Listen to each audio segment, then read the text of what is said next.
What's up, everyone? How you guys doing? Oh, dandy. That was groovy. Hi. That was a nice intro. Was that intro awesome? Yeah, good fun. Didn't expect that. That was like a hey. No. Oh, cool. I hope everybody in the chat liked that too, because Scott worked very hard on that. That was cool. Welcome to our special LineTALK edition, the Sarlacc Digest. Of course, this is not our regular episode, so we don't have an episode number, but it is September 19th, just to be clear, a couple days before Andor. So we gather here tomorrow night, 12 o'clock. We gather here at our virtual. What? 9, I'm thinking. Did they announce it yet? What do you mean? They're not going to make us stay up till midnight for this, are they? Yeah, dude. I mean, 3 episodes. Stay up till. Yeah, I think it's. No, dude. We're like 140 combined in this little group right here. There's no way they're making us stay up that late. I'm too old for that shit. I'm planning to though. But by the way, I'm planning to stay up. Yeah, of course. So this is our virtual meetup because what we like to do when there's always a Star Wars premiere or something, we gather hours early. I'm talking 14, 16, 24 sometimes hours before. 3 days. Yeah, a movie premiere, and we geek out like crazy. So this is our virtual LineTALK and hangout as we wait for the Star Wars premiere of Andor. We'll go as long as the chat is going or our pit is going. We'll go as long as we can go. There's no agendas here, guys. We're just gonna kind of like talk it up, chit chat with each other. I will do our introductions here in a minute. We'll get our Patreon list going. So grab a drink if you haven't. Grab some food if you haven't. We're in this, for the long haul. This is gonna be awesome. I'm loving it. So. So you guys know that's kind of how we all half of us met each other, right? We just started line talking in line, and every time we go into a line, we'll sit there for days and just riff. And it's just that conversation you have between nerd friends, right? That everybody has, and that's the pit that's our extended Sarlacc family, absolutely, right? And our line that we're just going to sit here and shoot the stuff with. So I mean, if people have cameras, we can invite them on too. If anybody wants to pop on and say hey for a little while, throughout this whole event, whether it be 1 hour, 2 hours, or 12 hours, whatever we're going to sit here for, or I mean, Mike's actually here. We might as well just go for it. Check this out. You see Mike. We see Mike once a year, so we might as well get all the hours in. Well, let's do this. I'm no Darth Moocher. I've got Scott Solo here with me. What's up, nerds? Sorry about the voice. Joe. Fighting something. No worries. Just stay in your corner. We're good. Grand Admiral Fonz, of course, is here with us. Healthy as a horse, ready to rock. Let's do this. And one of the founders, one of the reasons why we have a podcast, honestly, is this as the groups that got together.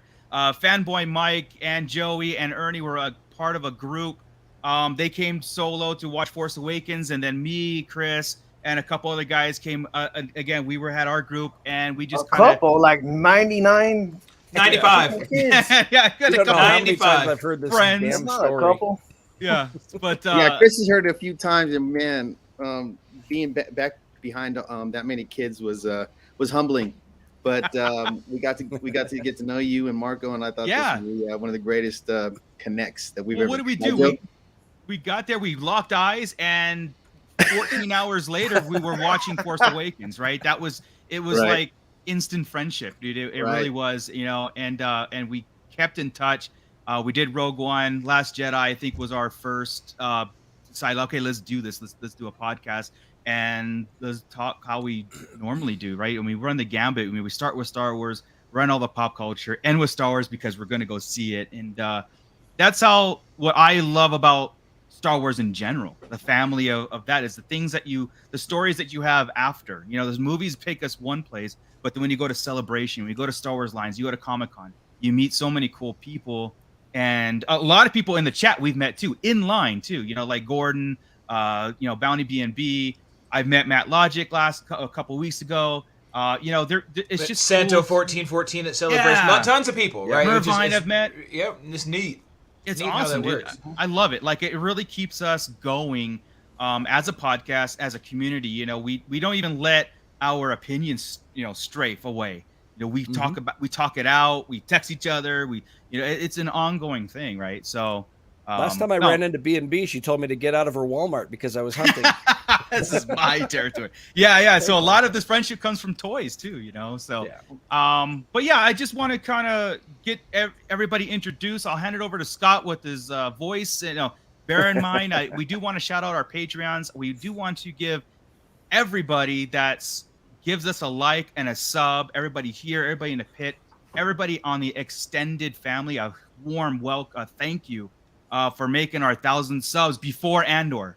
Before Andor, guys. So that was awesome. Our goal was like, we kind of put that like, can we do it? Hey, we're going to do it, right? And beginning of the year, that was the goal. 1,000 by Andor, August 28th. Awesome.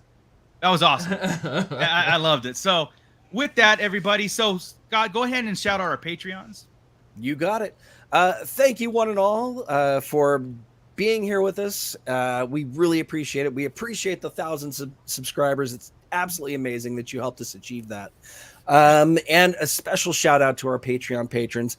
Patreon.com/Sarlacc Digest Podcast. If you decide, if you so choose, to humble us and send us a couple bucks a month, we'd really appreciate it. It all goes back into the production of the podcast. Looks like Fanboy Mike, if he was to join us, he needs a webcam.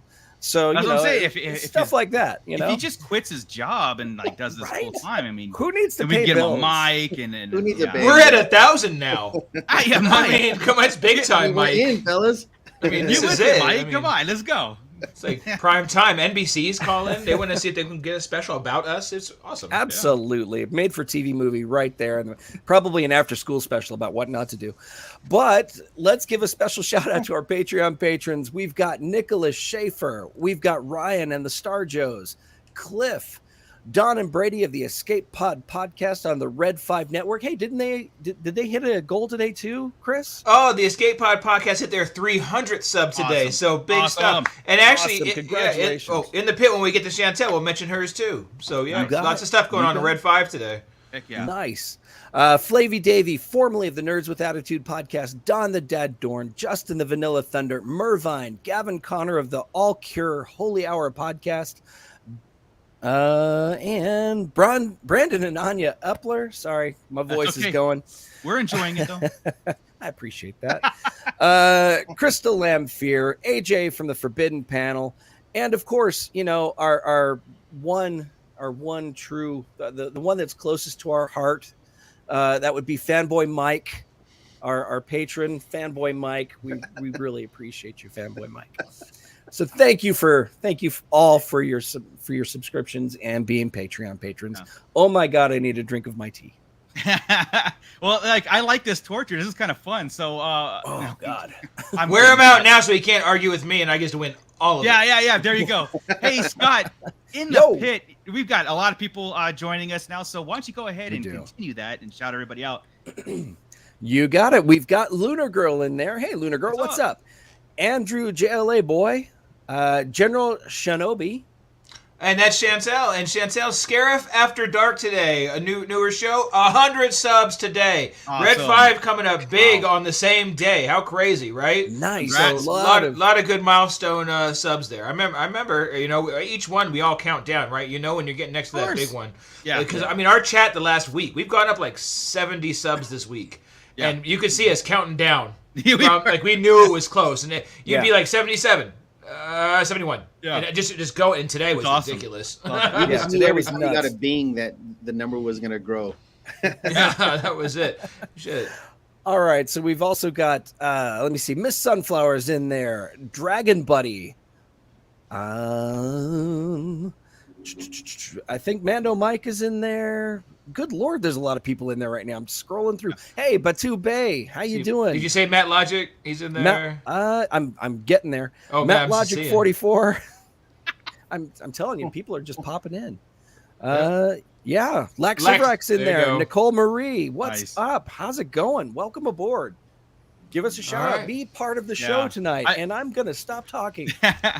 I hope that I know it's still late for the East Coast guys because we decided trying to do something to get everybody in because when we go live on Wednesdays it's tough, right? It's easy for us because of our work schedules to hit it at 8, but I'm hoping that we can get a little bit of live talk with our East Coast fam and get them involved with stuff. I know they hit our replays, which we totally appreciate, but we love to hear from you guys live. So we'll try to do this more often. Well, in fact, we want to do this when there's a Star Wars thing. So Andor, of course, Ahsoka, Mandalorian, the major ones that we're not going to have theater events for. So we're going to make this a thing on this podcast, you know, to get everybody in talking and everything. And then we'll have to wake up like 1 a.m. to get England over. Right. No. Actually, I'm going to be there in a couple weeks, so I'll go live from England and Scotland. Yeah, so nice. We'll do that. Nice, awesome. But yeah, guys. So if you're just catching up on us, of course, this is our Line Talk episode. We are gathered in front of the so-called movie theater, which is our living rooms, because Andor, you know, is coming out tomorrow. Well, I'm saying tomorrow midnight. It'd be great if it was 9 o'clock, you know, like other shows and stuff. But what got me kind of double speaking was the 3 episodes, right? Because we're going to be up to like 2 a.m. watching these things. So an early debut would be great, but I don't know. I think it's still going to be 12 myself. Yeah, oh man, but the last couple have done 9. So go ahead, Scott. Sorry. I'm going to pop out real quick. I'm going to have some dinner. I'll be right back. Okay.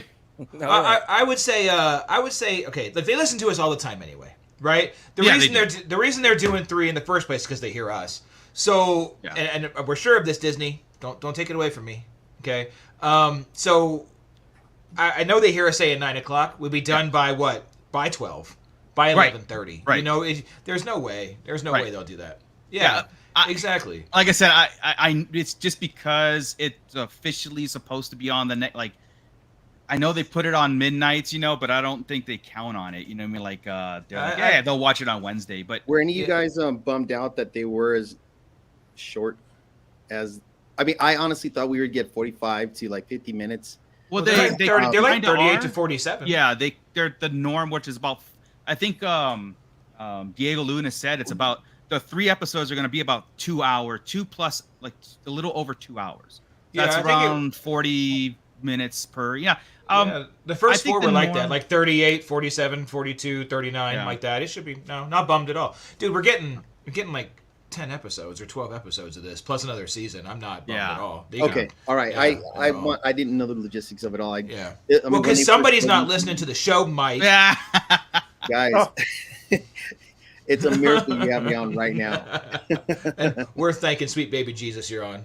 Yeah. There you go. I do want to say, okay, so we didn't. I don't know of a good way of doing this, but anybody in the pit that has a mic and a camera wants to come on, look up. I think maybe Sarlacc on the Facebook, and then hit one of us up, and then we can send you a link to the show, because for security purposes, I don't want to spam the link in the pit and stuff, because we do have bots that come in, and we don't know what could be flashing on the screen once we. I've seen it. I think it's do funny, but that. it's not funny. Oh, really? But I like funny, not funny. It gets bad. Well, we just we got it. We're in good standings with YouTube, right? We can't get kicked off the platform before we even get. We just got 1,000 subscribers. Then we get banned. Right away from a streaker. But starting right back at 6.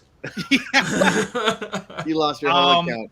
I'm gonna go ahead. Yeah, I'll go ahead and open up my Facebook. So if you look up Dark Mooch, or I think it's under Dark Mooch, or one of us, hit us up in a messenger through Facebook. So therefore it's vetted, and we could send you an invite to hop on, and just hang out with us if you guys want to. So we'll throw that out there. But guys. So speaking of shows, right? I got Chris. You might be proud of me here.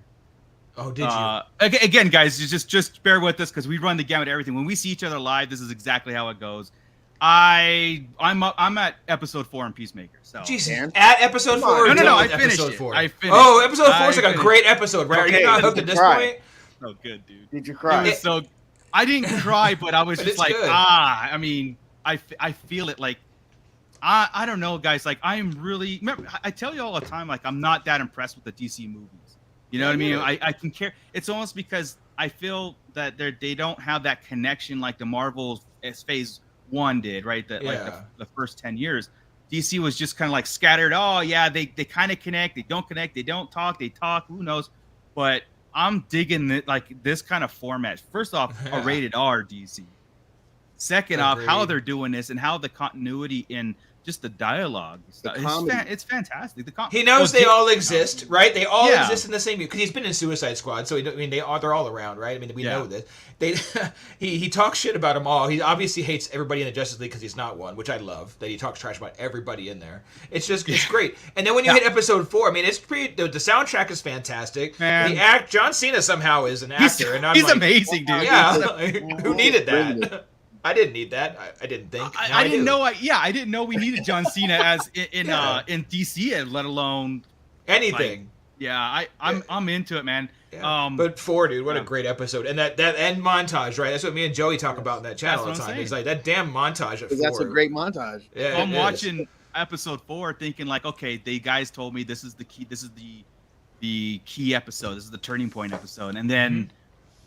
When that montage happened, guys, we're gonna spoil a lot of things into when we kind of run the gambit too. It's been how long since Peacemaker came out? So it's not. Well, I mean, anymore. I meant for like not just this show, for everything else that we tend to. Yeah, we're just gonna rip through because I mean, House of the Dragon was last night. But we'll have to talk about when we're line talking, we're gonna line talk. Rings of Power. Yep. Yeah, dude. Yeah. Oh my God. But man. What was it? What's his name? I lost his name of his sidekick. Help me. Oh, Vigilante. Vigilante. Oh, I loved him, dude. Vigilante grew on me, dude. Yeah. Like, I had mixed reviews. Really? I had mixed reviews. I really didn't. I didn't know that I wanted to like him, and then as it went further, but that's what I'm saying. He's honestly his right hand man. Like it is absolutely perfect. The prison scene was the turning point for him. I was like, that whole episode changed everything. His face. The walk down the hall and not giving a damn who was in the hall. Right? While the music was going, he knew where he was going after. Oh, dude, so good. Eagly was the real right-hand man. Hell yeah. He's and the way he talks about him hugging him and telling everybody that's a miracle. Diebeard.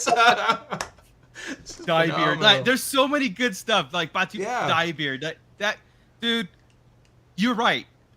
Episode 4, like that's where I'm at because I'm like I actually am enjoying a slow burn on Peacemaker right now. Like watch and then get all and watch another couple later on and stuff. Dude, I it's so fun. Like there's so many cool things going on. But Vigilante stole the show. That end montage stole the show. Eagle, everything was so great, and what they're setting up is really cool too, man. Like it's almost to the point where it's like I kind of want this DC moving forward, and I know Scott's not here, but I've talked about this before. It's like I dig the rated R DC. Yeah.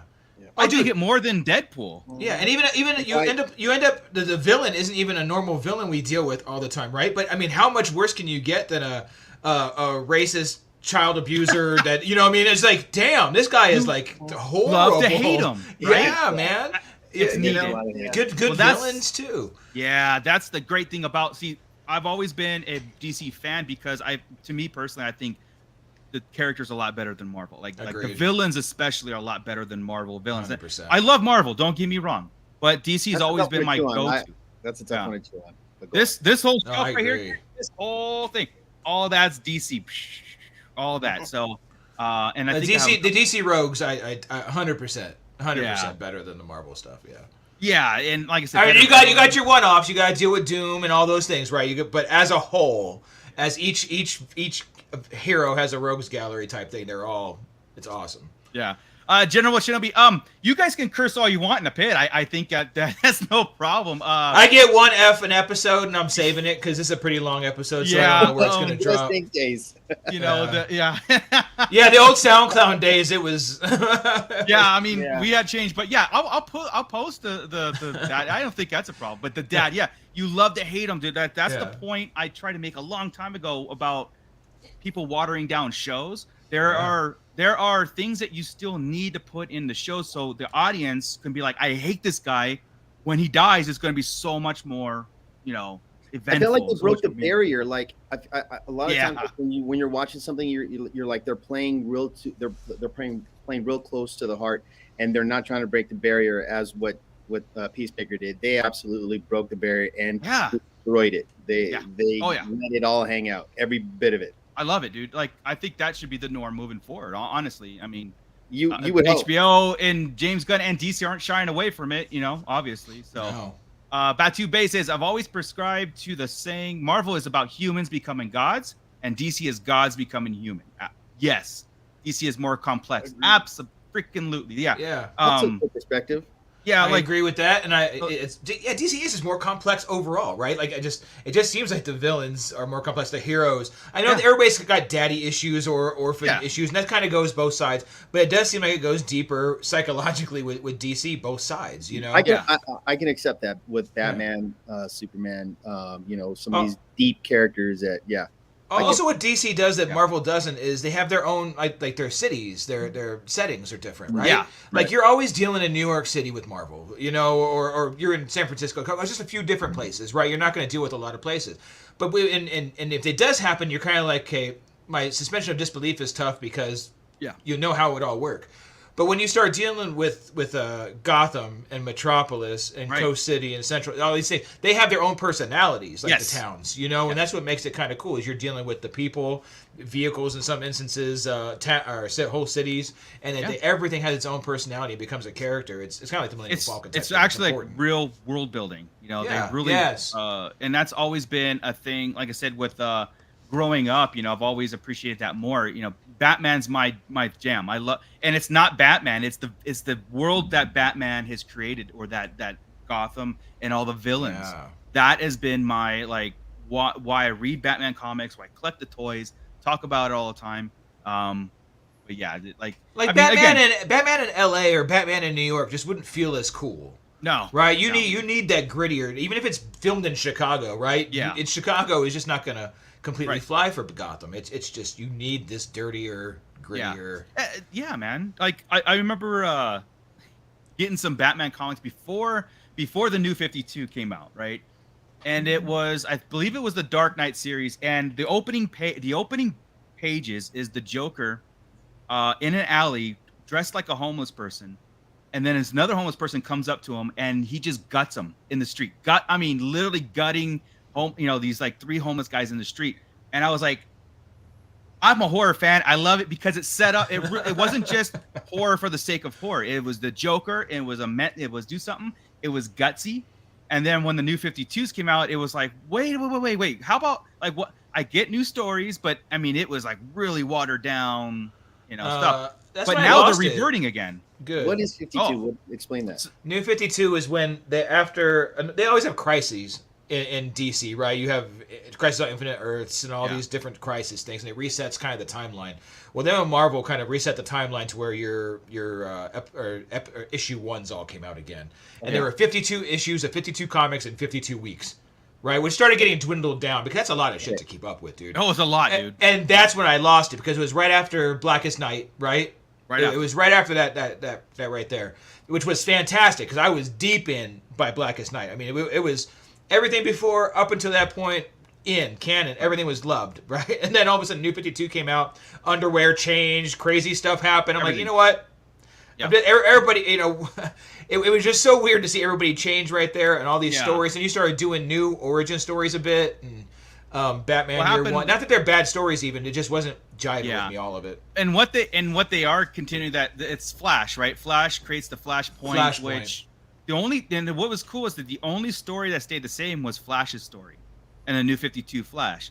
Everybody, and then in his world, everything changed. Like the Justice League haven't even met. They had their own side stories. I think Sinestro was the Green Lantern, and the Green, Lantern comic book. Superman was completely changed. It was this thing, and it made sense in the Flash story point. So that was their way of like rebrand or rebuilding up a whole new thing. But then they continue to lean on it though. Like Flashpoint is a thing moving forward every single time now. So it's like, what was that? Which you're doing with the film too. Actually, they're the new Flash movie is Flashpoint. Yeah. They're gonna reset the timeline. That's why we're getting Michael Keaton and Bat. We're gonna see different stuff going and chopping. And are you serious? Is that something in the make? Well, it's already done. They've seen Flashpoint's coming up. That's actually got really good reviews and people did test screenings. Suck it. Superman, it's got good reviews and everything. Like they say Flashpoint is a pretty great film from the test screenings, which is like way early. It's like 8 months away. I apologize. This is live action. Yeah. Oh yeah, dude. It's still Ezra Miller with all the shit he's going through or doing or pulling all this crap. Somehow they haven't canceled and recast this, but it's still him, dude. Michael Keaton's in it. You know, Michael Keaton was going to be Batman in Batwoman, but that got canceled a couple weeks ago. But we already knew about the Flashpoint part prior. But, yeah. And with this Black Adam movie coming out, that's cool because it is. Yeah. There's a lot of characters in it, and it's very lore heavy. And I think they're going to reference everybody. You know, Shazam and Shazam, right? Yeah, he's in that, right? Yeah, they're. I don't think. Well, they'll reference him in this one. Yeah, reference him. And I'm sure they'll reference the Justice League, and I'm sure they're going to reference Cavill's Superman. I have a feeling somehow that will play a part. Yeah. By the way, General Chubby. By the way, Sarlacc, I have issues. She loves Batman. Right? Love Batman. Superman could suck it. I got it. That's hilarious. But yeah, like, here's the difference, right? Like, I can watch Peacemaker and like, and be like, yeah, this is awesome, and take it into like, you know, I can't wait to talk to the guys. It's not that I don't want to binge it. I'm like happy. I'm having fun taking it in segments. Now, that's good. Let's okay. I like the format, and I don't mean to talk over you, but I love the format of it being a week to week, especially with Rings of Power and I like how they're dropping you get a little bit to marinate on it. You know what I mean? You get to sit with it, you get to talk to other people about it, opposed to Cobra Kai's, they're dropping it and you can do it all in a weekend. It's a bit, yeah. But here's the thing again. It depends on the show, and that's what we really talked about a lot with Boba Fett, right? Because Boba Fett, it was the same time Peacemaker was out, and the same time the last Cobra Kai was out, right? And there were three different things. Cobra Kai, you put it all out at once and you binge it. Boba Fett, they did week by week, and this is when Peacemaker did the 2-episode intro, right? And that's when we really started talking about, you know what, they need to start thinking about this, each show at a time, not just a formula. Just widespread, right? Because Cobra Kai, oddly enough, is the show that you could do a burn on. Because every single episode, you're like, I need the next one. I need the next one. I get it. So I could wait till the next week because I'll be talking about it all week. What's going to happen, you know? Whereas Boba Fett, that was one that they should have let us binge. Or put the first 3 episodes out. Because every episode, you're like, what the hell? What the hell? Peacemaker did it right because they must have known their show. They gave us the 2 episodes. I wouldn't have cared after episode 1. Episode 2 got me going. Right? Episode 4 cemented it. But episode 2, I was like, okay, I'm going to keep on with this. I might not have kept on after 1. It might have been a little bit of a push. Right. They knew. That's why with Andor right now, and Kenobi, they had to do those episodes because why? Because episode 1 didn't have Vader in it. We all would have bitched for a solid week. Right? So they put out the 2 episodes, we get Vader, everybody's happy, Kenobi's cool. You know? So they have to, it's just crazy how you can have a different formula with each show, and it depends, but I don't think everybody's smart enough to figure out, okay, this show should be a binge. And this show should be a burn. You know? The only thing I hate about this, like Cobra Kai, is that the next day everything is on the front page of everything for like if something major happens in the series. Yeah, it's all there. It just gives nobody understands giving the leeway, the standard time. That's the worst thing about binging. Like if a whole series comes out, at least. Yes, they do that with single episodes, right? They do that still with all the other stuff that's coming out, but at least it's, it gives people time to be like, okay, you spoiled this week, next week I'll get ahead of it. But if they come out and because I already saw things that are on like Yahoo, the front pages of and stuff when I'm just searching, and I look down with like 3 articles there. It's like, so and so, shocking ending to so and so. Is like, I'm like. Sometimes you're so callous that you've seen. I feel that way. It's like when you're going through Twitter or you're going through these things, you're so callous on what you've seen already. You're like, you almost have to stop to read it and go, oh, I didn't want to read that. Or, I didn't want to know about that. It's like, when spoilers and you hadn't already caught yourself up. Yeah. You get what I'm saying? Yeah. And it's harder on a binge to get away with that, like you're saying, because you're not going to, I don't have a chance to watch all 10 episodes right now, but I could catch up and do my 40. I can wait on going on social media until I watch 1 episode. I can't wait to go on social media to watch 10 episodes. Right. And that makes it hard for that, right? But that's one of those shows you can almost get away with it because you all know how it's going to go and end. Yeah. I mean, it is what it is. Cobra Kai is a trip. Scott, I know you're not done with it, Scott. Is everybody else done with Cobra Kai too? I have my opinion on Cobra Kai to say. I just kind of want to say one thing. If anybody wants to jump in line with us, live talk it up, and if you have a webcam or a mic. Or on your phone. Let's do it. Scott, I'm just going to put this out there. Can you copy and paste a link if somebody hits us up in Facebook Absolutely, and I've already got one person who's ready. Okay, well, send him the link and bring him in whenever you feel like it. So if you can handle that for us, that'd be awesome. Sure. Lunar Girl wants to join us live. Yeah, let's go. Yeah, Lunar Girl's been on with us before, so it'd be great. Cobra Kai, I love it. Right, first 4 seasons. My God, it was like I'm so into it. And I started season 5, and I kind of like I saw a comment Scott said today in our chat about Danny LaRusso and the family. It was just kind of like you want to strangle him sometimes. Well, that's how I am. I'm on the show. The show is great except for the LaRussos. Yeah, it's like drop it already, dude. You should. This thing could have been nipped. I understand story. Here's the thing. What I said in the chat earlier today was that it is obvious that Daniel LaRusso has not learned a single damn thing that Miyagi taught him. He is he's not there. Spiraling. He's not with it. You know? No. So he always has to take three different times in a show to give some really poorly directed. Hey, Lunar Girl. Hey, what's up? Some really good bad speech, right? Some bad motivational speech, and I'm like, can we get over it and get to Johnny? Can we go? Johnny or Chosen Johnny become the voice of reason. Chosen is the man. Welcome, Lunar Girl. Feel free to stay on as long as you want. Pop off, whatever you want to do. It's been a while. Yeah, it has. This is all. I mean, this is like our. When we wanted to do this virtual thing, it was like, you know what? It'd be so cool to get a whole bunch of people in here. I know Streamer limits us to I think 10 or whatever, but still, it's awesome. Yeah. So jump in with us, talk over us. You know how this works. You've been on the show. Or if you're talking too much, raise your hand. Yeah, we're on Cobra Kai now. Have you seen it all? I have not seen Cobra Kai, but I know somebody who has. So if she wants to jump on, just let me know and I'll share the link with her. Yeah. Right on. I have bad news. I hadn't watched one. I mean, if you guys talk about it, that's fine. Wait. You haven't watched this season or one? This season. No, I've watched every one of them. Okay. I changed them. That's fine. Well, here's the thing. The kids are going to keep changing alliances and girlfriends, okay? The LaRussos are going to feel attacked. Johnny's going to do something dumb but be awesome. And there's going to be a badass fight every single episode that culminates. Somehow, this has gone global, and they're trying to save the world now. We're getting like Fast and the Furious type shit now, right? Like it's gone. Are they in outer space yet? It's getting close, dude. That's season 7. If we get through 6 the way it's supposed to go, 7 is in space. Is the You said it perfectly, John. John. Yeah. Well, now you said it perfectly. Johnny doing something dumb but awesome. That should be the title of Cobra Kai. I mean, I'm so engrossed in his story more than I am anybody else's. I think he's got my banquet. Dude, I kind of like his redemption story, or in and out and all the whole problems that he has more than anybody on this. Like LaRusso, I'm like, you're not letting he's the reason why it exploded. And when they were last season, when they were like getting together, like we're gonna combine our dojos. I'm like, this is awesome. And then Danny, I can't let Johnny do this. I can't let this happen. I'm like, oh my God, you had it. Yeah, it's all over again. You were done. It's a repeating wheel. It's just yeah.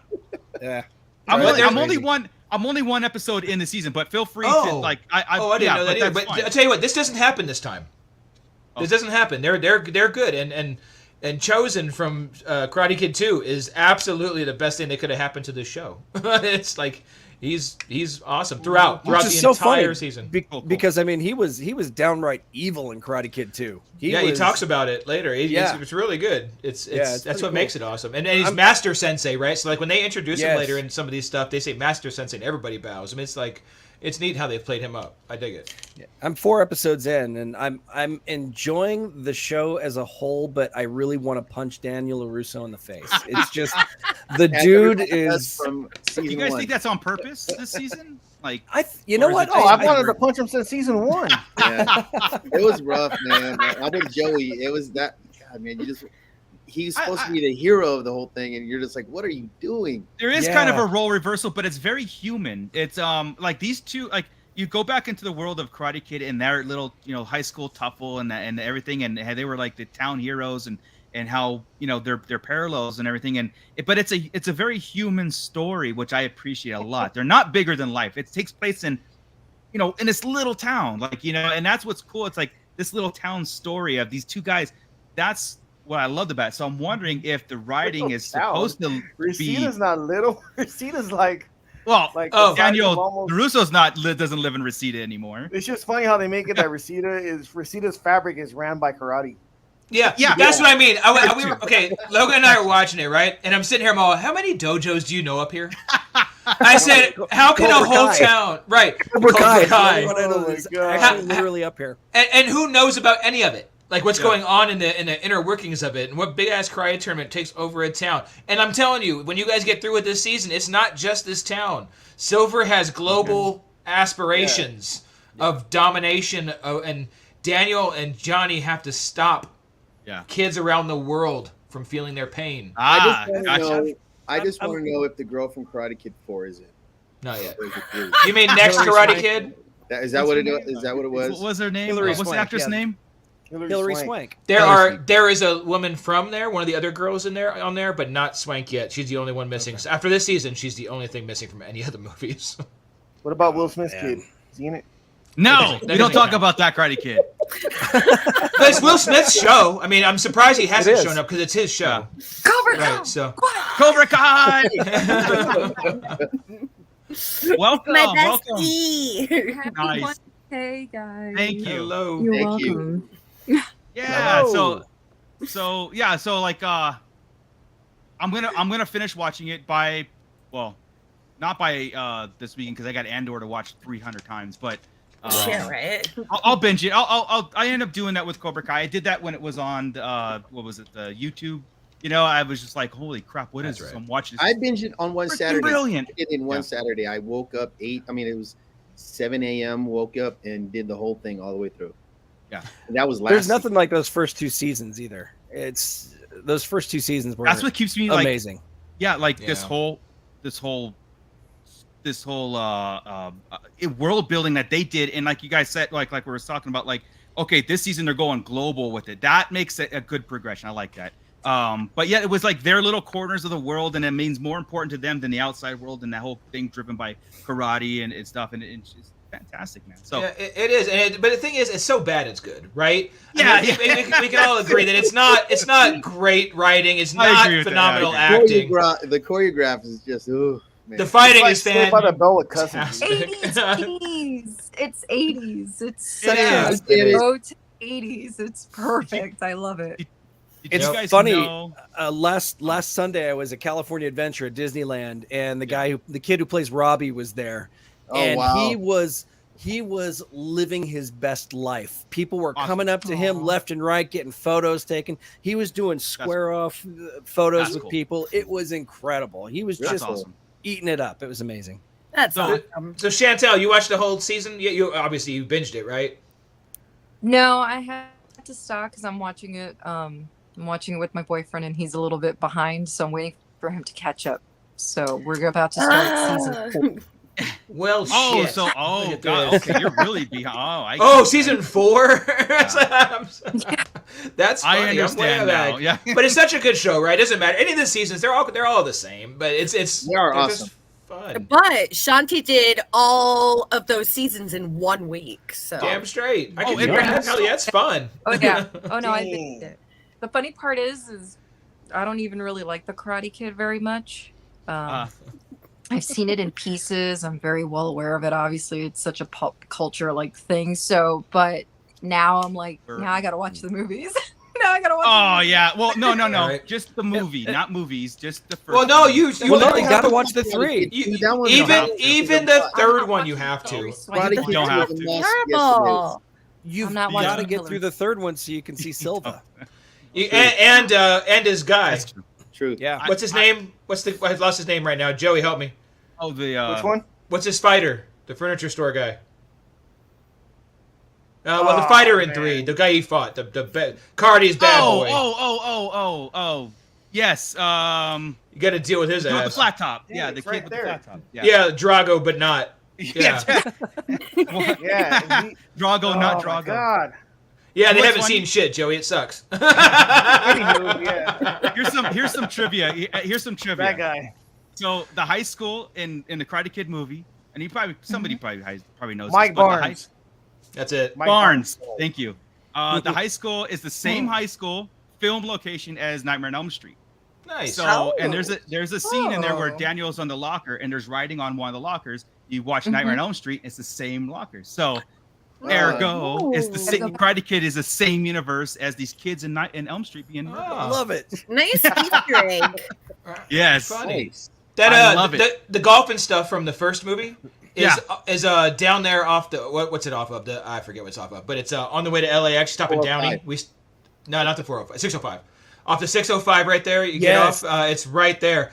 Jess, my wife, used to live down there when she was very young for a little bit, and that's where they would go and play golf. But it's the same golf and stuff that was in the first flick. Little fun trivia there, if you want. So Miss Sunflower says her introduction to Karate Kid was the one with Jackie Chan. That's too bad. That's not even Karate Kid.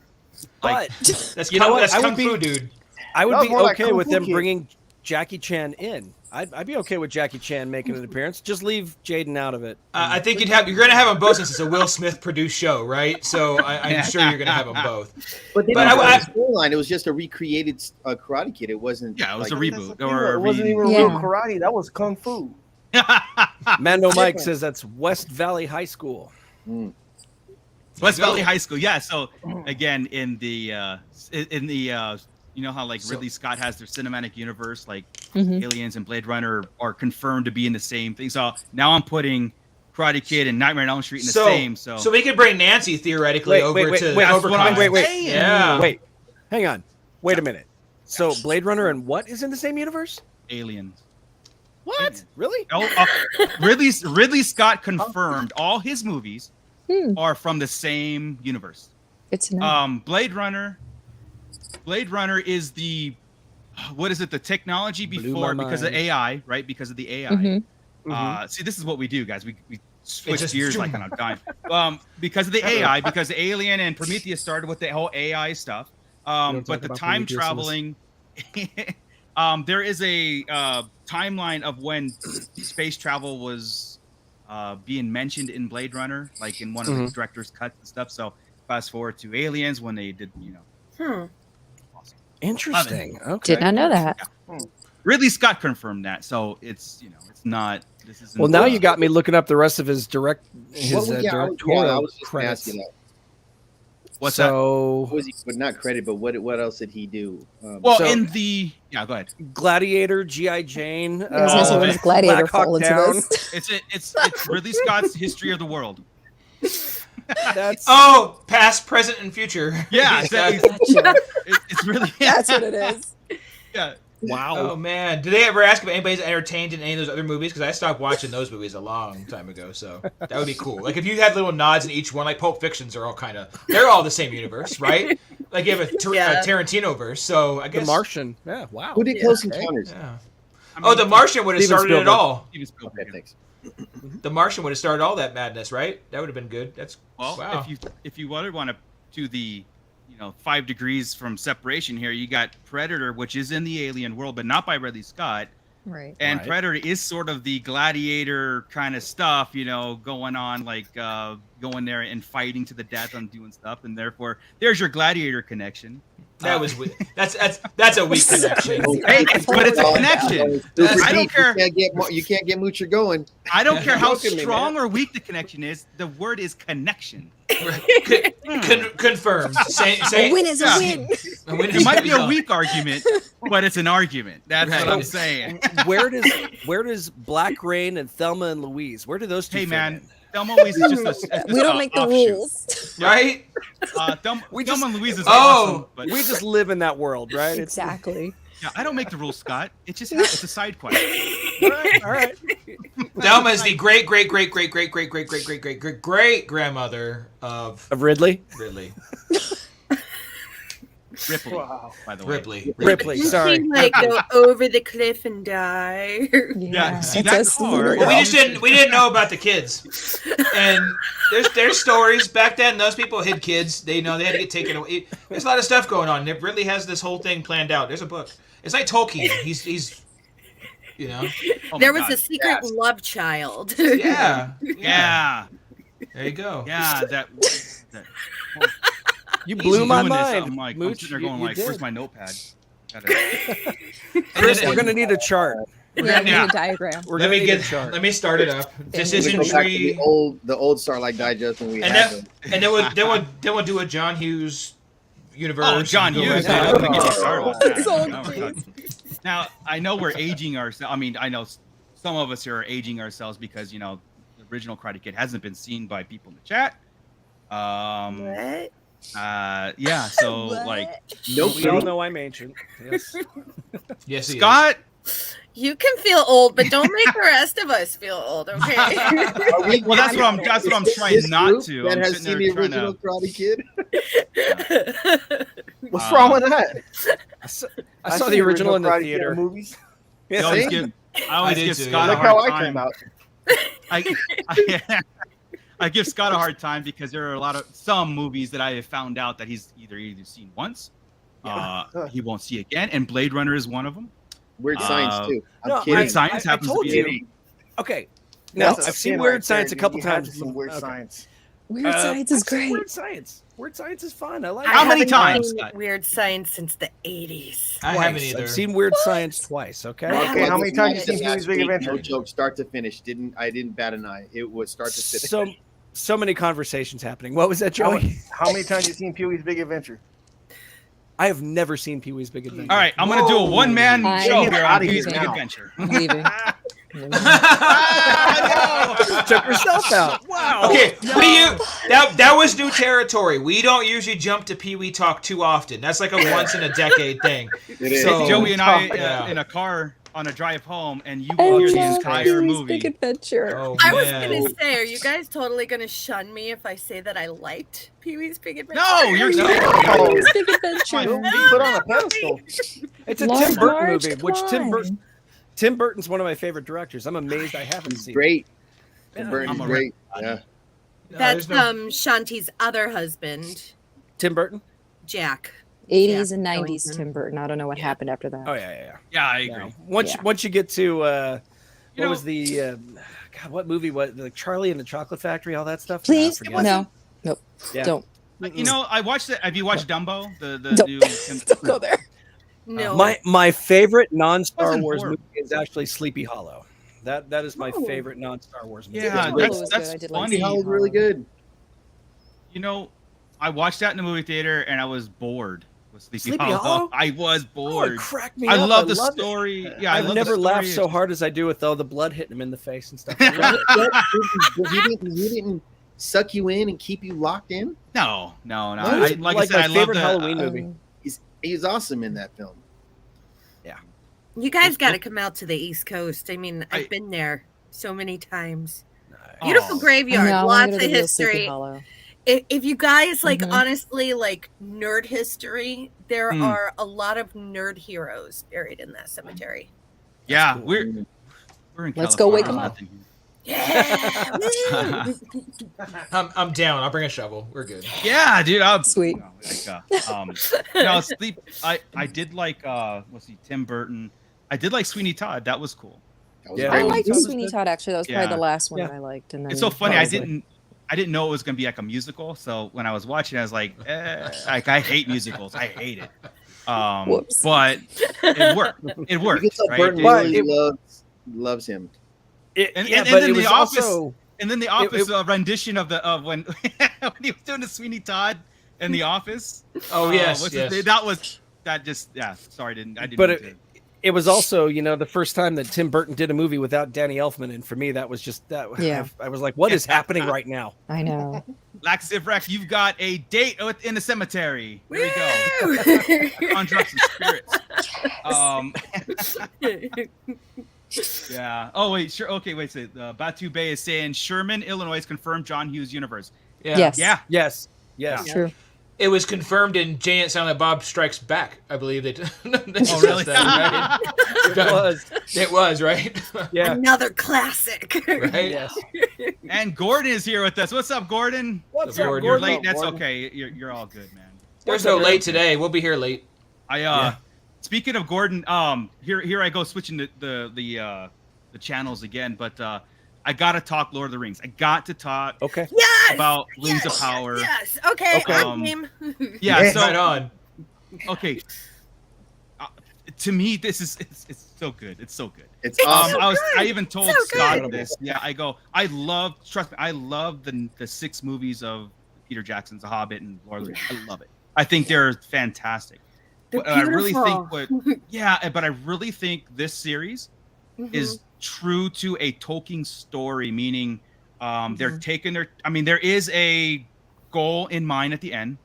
But they're really kind of marinating things, and they're really putting things in the show that are from the appendices, right? And the lost story and all that stuff. And it's just like what Peter Jackson did in the stories. He took things and expanded on them. And I'm having such a great time with that. I don't know if everybody's caught up with it or what. But I'm one episode behind. Yeah, I didn't watch the latest one, but I I am won't enjoying give away Rings of Power any very much. spoilers. I promise. yeah, but Yeah. it is so. It is.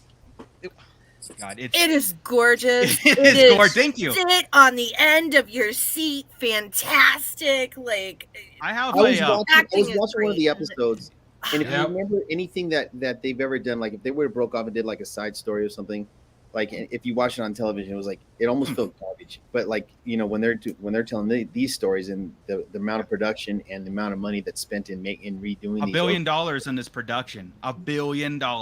absolutely Wow. worth So- it. It's And incredible. it's showing. every penny. Every Yeah, penny. It's better. we It's wanna- better than the Lord of the Rings films Yeah. as far as CGI and stuff, right? It's so clean. I can't believe how good it looks. And you know what? I was one of the ones worried. I don't like when they start moving things around and changing stuff. I worry about that only because you know me. I worry about what's going to happen. How's it going to be? Is it going to play? Everything is fantastic. It's been It's great. fantastic. Yeah. It's What's wonderful. up, Ernie? What up? Can you hear me? Hey, man. Yeah, you're all good. Dude. Bet. We're on. Of course, our talk. It turned to Lord of the Rings talk now too. So. I'm out. All 6 Yeah. one Well, here's- place. I've got a pet peeve, and I might be quirky at this. Okay, every time I go see a movie, and I'm a movie fanatic, and I know it's all fiction. I know it's all whatever, but there's something about with and I'm talking about specifically production, the look, the feel, grittiness, all that stuff. I went and saw Dracula Untold. Okay, I wish I unseen it, but anyway, this was when it came out, right? And they had a monologue or a prologue in the beginning of the film, kind of like Lord of the Rings, right? And here's my pet peeve, and this is where I'm getting at. In that Dracula Untold, if you watch it, it shows a battle scene, everything, and every actor, that movie. Okay, yeah, gotcha.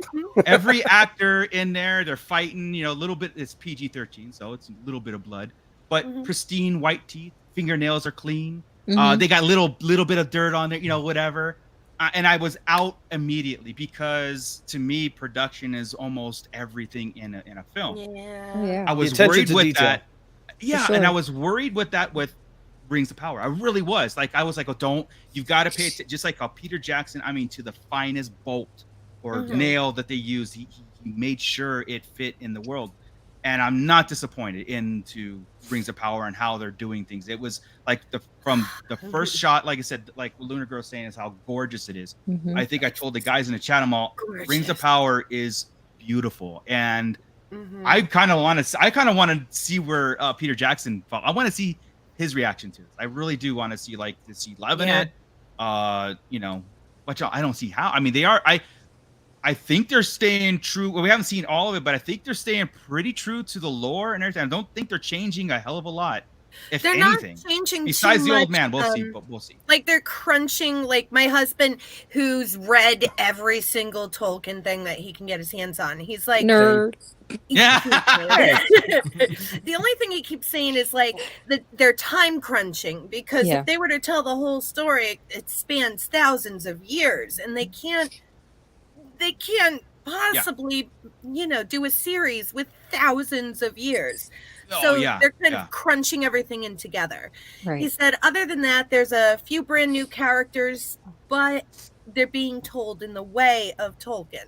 Yes. So yes. Like they said in the beginning, based on the stories of J.R.R. Tolkien. They're not saying it's exactly the Silmarillion. They are based. And I didn't know this, but there are some what's it called? They have to be careful. There was something about using specific names. Okay, specifically Gandalf. Yes. I don't think they can use Gandalf. They didn't get the permission for something, and this is like, Really? yeah. So the old man in the meteor That's man. what I thought it was. No, Yeah, that's what I thought it it could was. still too, be him. usually. It could still be him if it's they his call original him name, like the Olarin Blue or- Wizard. You Right. know, Well, 'cause he has a name before Gandalf, right? Like he was it Olarin? something like that. Yeah. Yeah. So I And mean, then he was the Blue Wizard, and then he was the He's the Gray Gray, Wizard, right? and then he was the White Wizard. So yeah. So my opinion, it is Gandalf. Now, the one what thing I is think. continuity issue.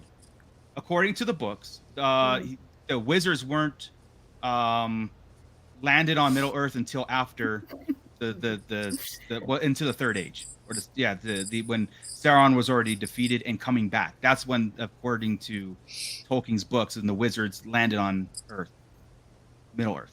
So, but there may be some, but doesn't mean that they were okay. They weren't involved in this thing, but they could have been here. Yeah. Sauron's been defeated once already. Is it? But not by any of the wizards' helps. Like nothing. Okay. The wizard. So when Sauron It's been 20 years since I've read, and I read everything, but it's been 20 years since I read it. So the wizard. Okay, so this is cool. Here So it goes. according to like I said, the books and everything, the wizards weren't there until after Sauron's first defeat, but Sauron wasn't dead, obviously. His essence and the god and the gods who created the wizards knew this and stuff, and so they sent the wizards in. Of course, some are corrupted. There's some that the blue wizards were actually evil too. The one theory that's going around right now, you remember in the first episode, the two guys with the elk horns on them? Yes. Those the travelers. Some people are saying those are the blue wizards.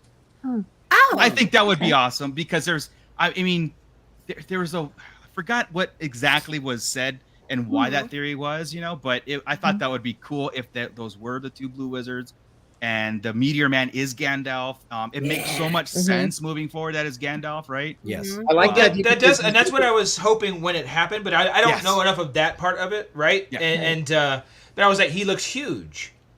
Massive. So I'm like, well, it can't be Gandalf. This guy looks like a giant, like a literal yeah, giant. but he is like a he's giant the Harfoot. hobbit. Yeah, remember what he's up against. Next to hobbits, yeah, but I mean, he like literally, yeah, you're right. He's next to the Harfoots, but it's like, Marco, going back a little bit, since you said that, I was like, well, it's him making friendship with the Harfoot, and then the Harfoot actually turning into they're the ascendants of the hobbits, yeah. Right, and so I was like, okay, well, Or I mean, hobbits if that was really close to one of the things of the story they follow, it's like, well, that would make a lot of sense. Yeah, but- because what Saruman said, your love for the halflings, it's like because they saved him. It just makes total sense. If they never call him Gandalf, which again, there's some legal issues there, and I didn't know that they didn't have full rights, but they can call him Olarian. I think it's Olarian is his original name. So. I think also, he has amnesia. right? Well, remember when he came back as Gandalf the White? He forgot who he was. And Oh man, I got goosebumps. I'm so engulfed in this series, man. I got goosebumps in it, and I'm sorry, Ernie. I know you're not into Lord of the Rings. I know it bores you. So, Ernie, are you gonna watch Star Wars in a couple of days? It's so good. It's so good. It is. It's a bunch of hobbits and wizards. Nobody wants to see that.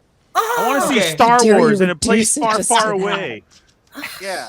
it hurts. You want to hit that 1,000 mark? It Let's say burns us, that. precious. We hit that 1,000. You're losing Boom. subs. I think we just We're lost about losing 100 subs. Let's Did say Ernie that. just unsub? Right. Let's do that. No, dude. man. Lord of the Rings sucks. This Put it isn't in the big Ridley there. Scott universe. It's Yeah. not, the Big Hobbit. there. Wait, guys I'll see make. all I that can, doesn't lead if up I to think Star about Wars. it, I will make that connection. Just give me some time. Oh Yeah. no. Oh no. I gotta say, it's really interesting though watching because I'll watch Rings of Power and then I'll watch House of the Dragon like back to back. Don't go to Those sleep two after cannot be. Don't go to sleep after you have a fever dream that's just going to be wild. It's funny you said that. I have trouble watching the both of them in the same day because Yeah. I have to I get my can't head. watch them in the same day. I don't. Yep, I love I it. have to get my head straight, and I'm like, wait, okay, there's no incest, and there's dragons here. Yeah. There's halflings in this one. But that's what I okay, love. I you got know. the light If you side and want- the pornographic side. Yeah. Right. Yeah. If you want Lord of the Rings with tits and ass and total gore, you go over to House of Dragon. Yeah. You get Which me. is still Yeah. really good. No, I'm behind an episode. I'm sorry. What was the name of that show again? I was writing it down. You know, it's funny as much as we've gotten from House of the Dragon, like we've got. They still haven't turned it up to 11 yet, right? Like Game of Thrones style, you know. Yeah, dude, no. It's pretty tame. Did you not see this week? I have not. No. It starts to get there. Yeah. Real quick, Batu Bay So- says the best wizard ever is Willow, so get hyped. I concur. Yes, I'm Batu looking forward Bay, to that. Willow is in the Star Wars universe, Yeah. and we Don't talked call about that him a on our peck. show. We There's a peck with an acorn pointed at me. but this week's House of the Dragon brings it up to starts to bring it up there. Awesome, Really? awesome. And Maybe I'm yeah. that desensitized because I Oh. still feel like this is nothing yet on the list. Oh, of it's Game of not, there's more to Thrones. come, but I was ready for something. It didn't quite get where it was, but the In fight House of there Dragon? was- yeah, have you seen it this week, Mike? Yeah. Yeah, I don't want to spoil it for everybody else, but yeah, I think it's before the 10-year jump we're about to have too. Yeah, right. Yeah. So this is our one more episode with the current actors. I'm done. Yeah. If you watch it, you're done. Oh, Yeah, this is the last episode with the. Okay, so I'll watch it probably after this and Good to get know. caught up. Mhm. But the two shows being out right now with the two fantasy shows, Lord of the Rings and House of Dragon, and you know, Lord of the Rings is such a build, like we know what, like I said, where it's going and build up and everything. And I love House of Dragons. I feel like it's more of an inner squabble and stuff versus an ominous threat that's coming in Lord of the Rings, right? Like this whole Right. thing, you know, and that's why I'm anxious to see House of Dragon really pump it up. Now, is there 2 seasons of House? Or Yeah, they already renewed it for a second Okay, season. okay. That's Yeah. what I thought. So Lord of the Rings is One. 10 it's 5 seasons, 10 episodes per season. They have a Okay. beginning and end. I saw a slate on HBO Max. There's like what 6 or 7 Game of Thrones spin-offs.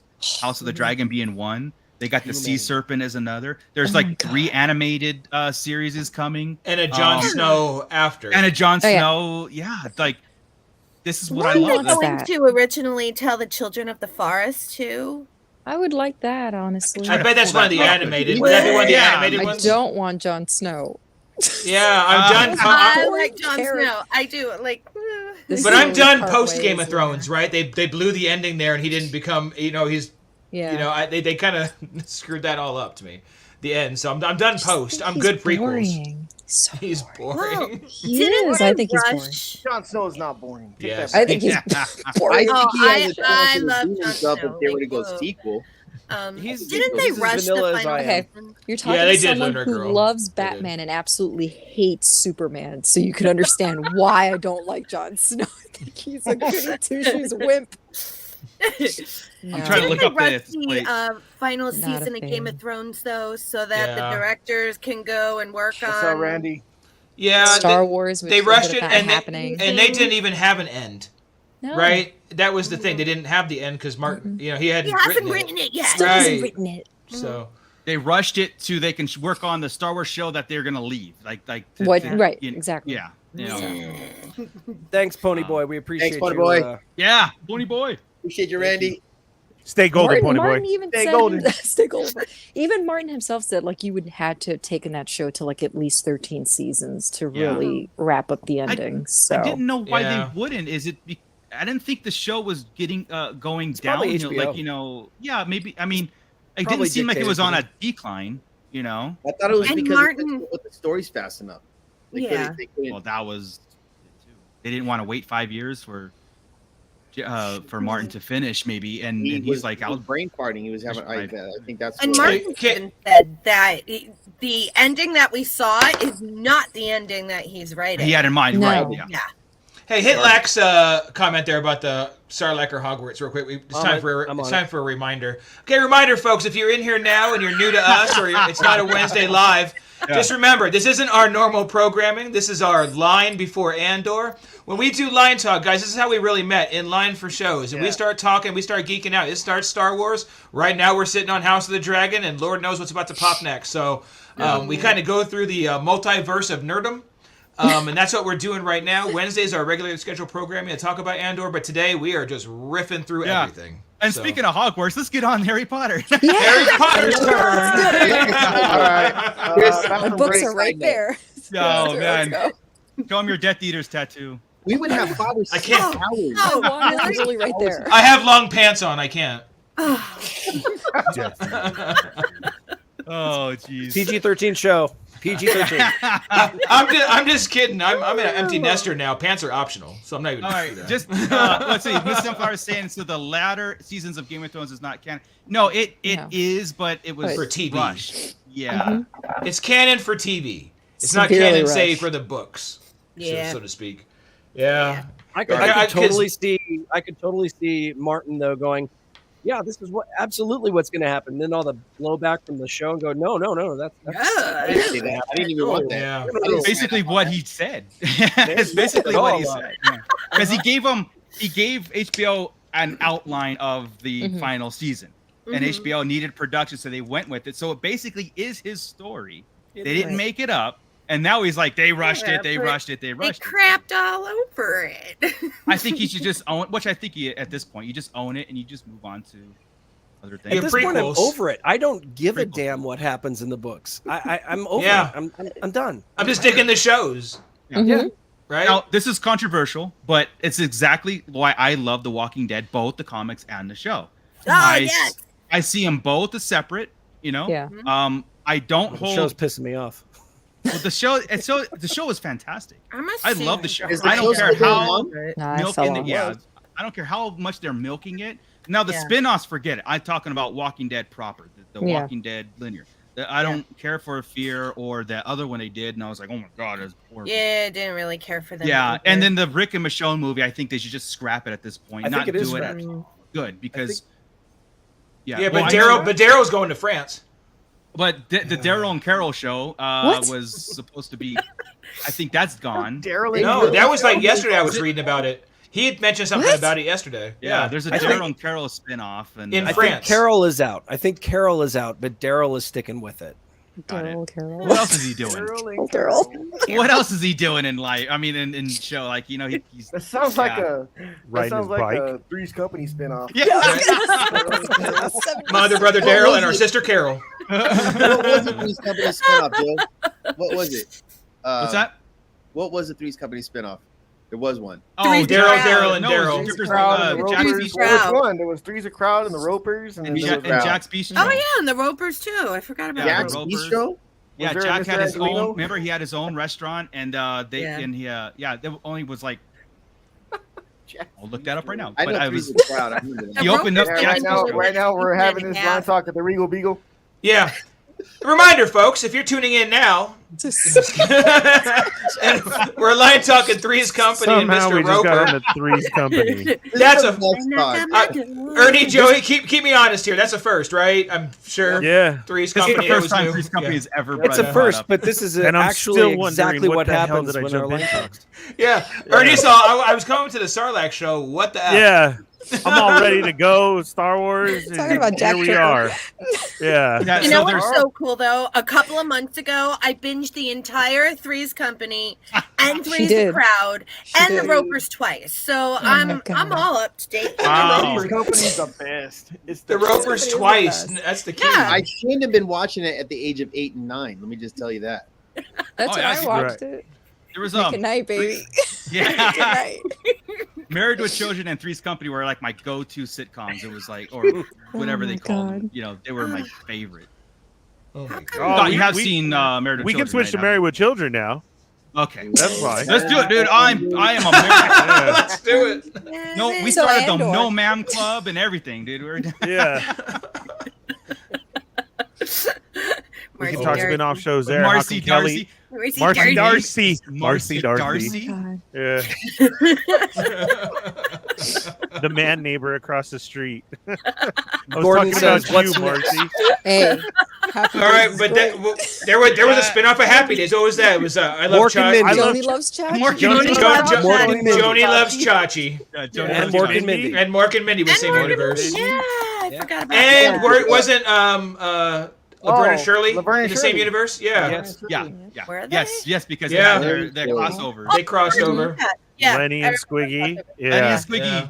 Nobody had more crossovers though than Scooby Doo.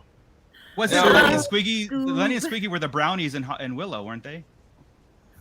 They were the actors. What's happened here? Yeah. No, see, No, they were. and welcome to LineTALK. Were they really? Yeah. Full No, they were. circle. Yeah. Holy Toledos. Another Once reason again, why, kids, if you've never seen Matt Pinfield on MTV, this is exactly what it's like. And we've done it. But we do it a different way. They like him in the Twilight Zone. We just do it Another a good whole different show. way. Another good show. Oh, Rod Serling is my hero. Yeah. Oh man. I'm just waiting for you guys to talk about Cobra Kai. And then We did. We already did. You missed All right. Okay. We can go back for 2 minutes, Ernie. Okay. I want to ask this. What's your least favorite part about Cobra Kai? Nothing that it's not on still. Oh, that's nice. I like it. I love Not it. a particular character or a That is Or not off on. of one major character. Or family that's driving you nuts. Nothing like One. that. No, I loved it all. What are you talking about? What? I hate the LaRussos. I'm just done with them. I want everybody else to stay. Dude, they Sam- make it though. Sam, Now al- you Sam, really see. no, Sam always has that same dumb face when she's trying to fight. I can't Yes. stand it, right? I love. I want Tori to kick the shit out of her, right? Yeah. Like, every damn time. Yes. Yeah. And I've hated the son since season 1. All of a sudden, by the end of this season, Yes. he's my favorite LaRusso. Well, he wasn't even Yeah. in season 3 at all. That's They a cut him out of problem. the whole thing. So, I was getting glad when he skinny. was gone. I'm up. Put him in boarding school. Get rid of that kid. I was ready for it. Yeah. Now I'm like, thank God he's For here. real. Because I don't like that he came back skinny because that's a false interpretation. That kid should have stayed fat, eating, played video games. What a quitter. And then he comes back all skinny, and now he wants to We got- fight. Okay, so Class, really class. quick, Yep, Scott. Yeah, Scott. really quick, Willow. I see Kevin Pollak was one of the what do you call Oh, them? okay. The brownies. The brownies, but Okay. not Lenny and Squiggy. No, they're Wasn't not them. in it. If they weren't So- mentioned, They were was a never-ending credited. story. No, And- that's why I asked. Oh my God. I wasn't asleep. Opened up another. is that what I'm Portal. thinking? Is Never Ending Story? What a damaging movie. I remember them like with ears, right? Don't they have like weird ears when they Oh. looked? Lenny and Squiggy in Brownies? the show that they were in. They didn't have weird ears. They had the greaser hair Yeah. with the squiggles. No, I Oh, mean so in the version- guest yeah, starring yeah. role. In Never ending In story. another movie that they were in. was it They were Never-Ending both Story, in Scott? something. I'm with Marco. They were in another movie that they like. I guest don't know why I appeared, grew up and you thinking could tell that was them, Lenny and Squiggy. You know, as and they have like weird ears. So that's why I thought the same thing. It was That's Lenny So and that was Squiggy. like Christmas special. Maybe Probably a Christmas special, dude. those two dudes were just Probably greasy a as Happy all Days get Christmas out, dude. special. Maybe They were Lenny great. was Yak Man in Star Wars. Yeah, maybe. I remember seeing on something. Right. But yeah, Cobra Kai was good, man. Yeah, I'm no, I still- love I love You Cobra know, Kai. binge it. I got pissed when I thought Chosen was dead. I was like cussing out the Oh, screen. Oh, most of the have seen it. most of the group hasn't seen it. Only 3 Are of us you have. serious? I know. Oh, Ernie, God. I've been running around with my head cut off. We're trying to do. Why know the the hell did you say feeling. that at the beginning? I meant you were just about to get a warning right before that, dude, and I'm so Yeah. sorry. I knew. Why am I You even needed here? Cobra Kai. No, I'm Star so sorry. I'll Wars. go. Hell For yeah. that. Oh. You were here for that, and it was awesome. But hey, back to that point. Chosen's my hero in this season. Chosen Yeah. is it. I love Chosen. Yeah.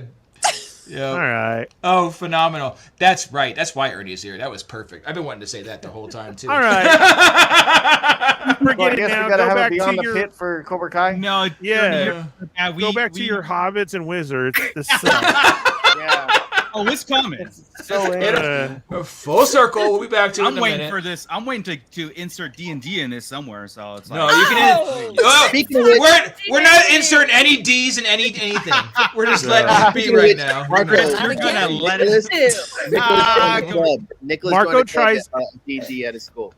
Marco's every episode trying to get Dungeons and Dragons in here Yeah. somehow. I'll I'll wedge talk that- Dungeons and Dragons with you. Hell yeah. Oh no, Will. that's a Beyond the Pit. You guys should be enthralled with Dungeons and Dragons. It's the whole premise of Stranger Things. I mean, it's like, Speaking of Stranger Things, yeah. we can go there real quick, right? If Segue. somebody can find me the Hey, A pop, no I'll let you spoilers. know. Wait, no spoilers. No spoilers. Wait, whoa, for whoa, Archie. whoa, whoa, Oh, whoa, no. Wonder Girl. Well, Wait, you whoa, haven't. whoa. I, Pump the brakes. I actually have a podcast now with my friend Don Delasnooch. He's one of the co-hosts from ATSW the Escape Pod, who is one of your Patreons. Yeah. We started a podcast, Stranger Things Has Happened, and we both never saw it before, and we're going episode by episode. I understand. We're just about on season 1, the finale. So that's where you're at. They're waiting. So unfortunately, she had to leave. Sorry about One. What? So that's where you're at. Season. You're. They just Wow. finished season 1. Yeah. we didn't do the finale yet. We're going to do that on Saturday. But Just that's you okay. wait. That's all right. You know what's fun about that is after Well, then let me this last spoil season, that one for you too. Go ahead. Already taken away. After the last season, I was pretty mad at a couple of the other seasons. I rewatched them all, and now when you rewatch them all in order, all like you're doing right now, I don't have a bad part of Stranger Things. don't either, man. It's pretty I'm great. loving it. Yeah, I'm like, It's really this good. is- Wait, Luna Girl, wait, because Just- you're a D&D fan. It is again. The premise is Dungeons and Dragons. It is. Yeah. It's a Oh, the big whole part thing of the is show. D&D. Yeah. It is. Totally. All of it. Things, And things happened in the last season that tie right back into the first season, and you don't even see Yes. it coming. Right. It's so take notes, pay attention. Yeah. It's Seriously. You know what? I'm kind of Oh, jealous yes, at that, right? yeah, Like she's no. seeing it for the Me first too. time, like kind of like brand new and fresh. Yeah. yeah. I love I it because I realize- get to watch it through their eyes, and it's so funny Yeah. watching them come with their own theories. And I'm like, "You're so wrong! You're so wrong! Just you wait! Just you wait! You have no idea what you're talking That was about." like our Just hold Starlacc on." Digest episodes. It's great. Yes. I It was watched the last Snooch's idea. episode I 67 can't take times. credit for it. The podcast was Snooch's idea, and then he Yeah. asked me to co-host with But him. still, awesome. it's But- great. Brilliant Yeah. idea. I'm having a lot of fun with it. Oh yeah, just Nice. And it's filling the stay time tuned. while we wait for the last season, so it's yeah, nice. because the last season is like what, 2 years out, 2 3 years years away, out? yeah, 2 2 years years. out? Yeah. Oh man, I cannot wait. I mean, those Duffer brothers have they get us. I They can't wait get to us, see what you know. else they do. What Yeah. a I like that great they kept show! improving. I don't know. Yes. I don't know if that's safe to say, but I like that they kept improving on what they were doing with Oh yeah, production and storytelling and really going back. And I mean, the detail of going back to 1 is just ridiculous. And Yeah. so, And they know how to pull nostalgia strings too. Right? absolutely. It just like Cobra Kai does. It's like that's the thing is it gets your heart with that stuff. Then they have a great story behind it too, and you're like, wow. Yeah. And the difference between Stranger Things and Cobra Kai is the Stranger Things acting is solid, like Yeah. all Yeah. around. Yeah, I yeah, think yeah. it's really really good. 100%. 100%. I don't want Cobra Kai to be solid. I want him to stay. I That's know. the thing. I think exactly how it Cobra is. Kai I is agree, meant to be that way. Yeah, I agree, and I think that's the consensus, right? Like it's so bad you got to let It's it. an My dog, after-school special. Cobra Kai my dog is so good. ugly, it's cute, right? That's how it is, you know. It's Yeah. So good. yeah. Wait, It's, what did you say? it's like I said- Saved by the Bell. Ah, It's like watching Saved by the Bell with cussing. It is. It's teen drama. But Did it's- you know it's so that's the great. same universe? I'm out. I'm It's all connected.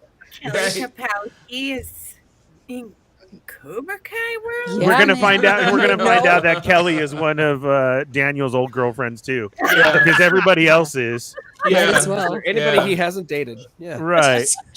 Daniel's a little hoe, man, for real. No. He really is. And he's the biggest wuss on the show. Right. Hasn't worked out a day in his life since Karate No. Kid at all. No. That drives me nuts.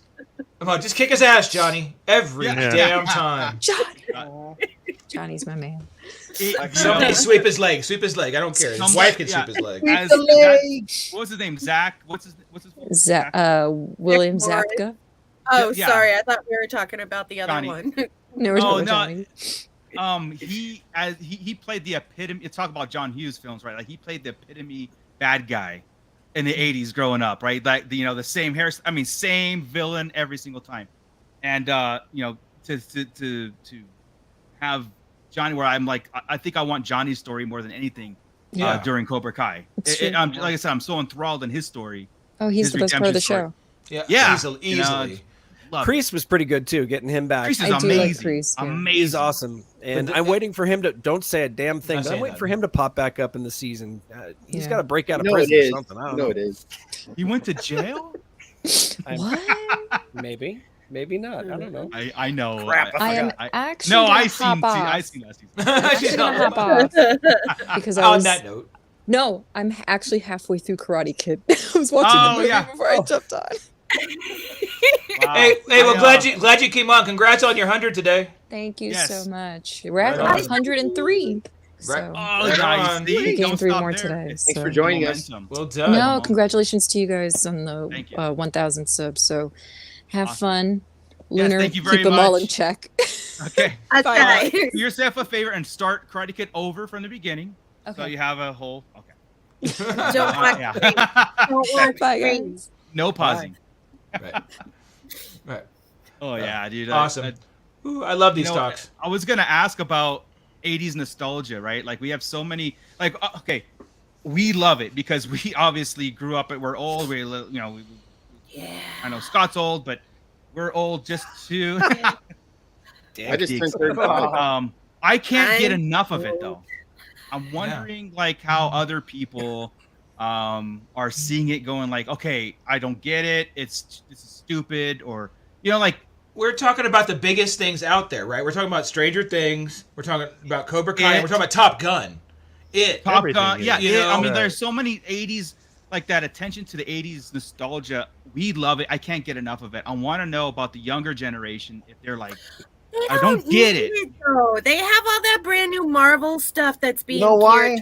Them. Like, let us have the nostalgia. Yeah, but Marvel is still back in the 80s. Like, you know what? The 80s, it's okay. They don't deserve the 80s. They deserve exactly what they're getting right now. Like, let them have Ms. Marvel and all those new things that are coming out. Like, I want my 80s. They can have Phase 4 and mumble rap. That's what they get. Oh my God. We get all the good stuff. What bugs the hell out of me in movies, and this is so funny because like in the 80s, I don't have the complaints about 80s technology in 80s movies as we were growing up. But today, when I see movies and they're all about texting and Facebooking and everything comes up, I know we all use it. It's there, and I shouldn't be mad at it. But I'm like, I'm so turned off on this movie. Especially horror movies do this do the same thing, dude. And I can't stand it. I like it when they go back and it's the rotary phones. It's the I do too. I love it. It's so good. And it's like everyone uses an Apple phone. Come on, somebody make a movie with somebody using a Samsung phone. No, every time somebody texts it's all.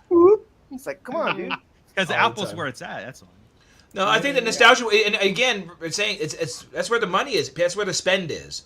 It's still our generation, because the newer generation, I don't think spends like we do on things. No, they do not spend nothing. They're smarter than us in that way, right? They're watching YouTube. They're watching us for free.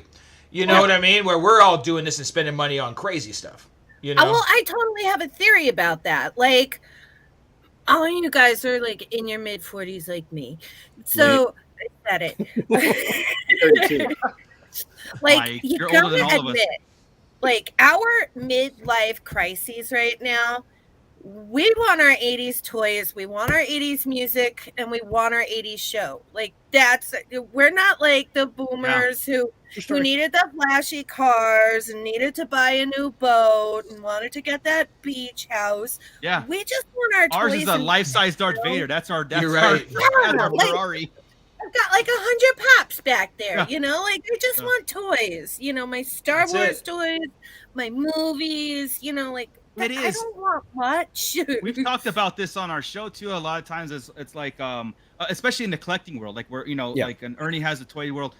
It's all our age group. And I'm thrilled when we do the meetups and I see younger generations getting into it. But when you go to Targets and Walmarts and you're in the toy aisle, it's us. We're staring at each other. I never have to fight a kid for a toy. No, I still do. Dude,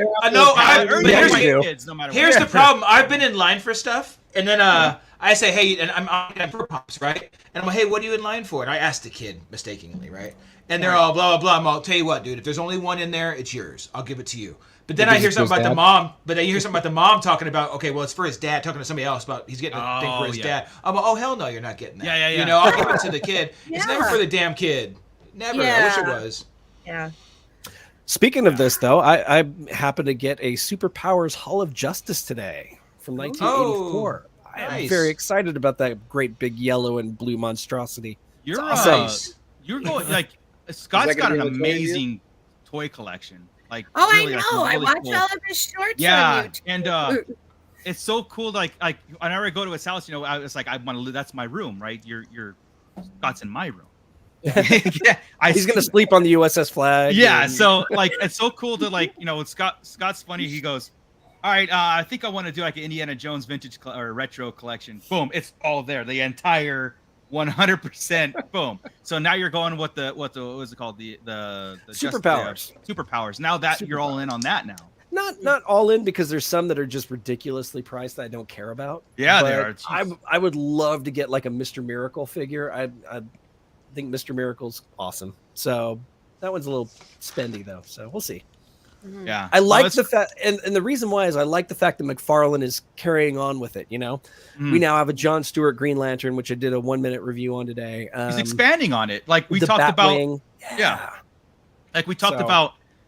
We talked to Scott and I did a show on vintage collecting Star Wars because I'm collecting the old 70s to the 80s line, and I was like, would it be cool if Kenner or Hasbro continued that line? So you have number 93, 94, 95, and it was like that same mold, the mold going forward. They just stopped it, and then fast forward, they had Power of the Force 2, all that stuff, and it'd be kind of cool if they actually continued that retro line. They're kind of there with retro, but they're not continuing the numbers, and I think that's where they're losing it. That's what I meant, like the card back with the Tri logo, the yellow back with all the action figures on the back. Yeah, like the 120 back. I thought that, like we talked about, that's like a miss in that department.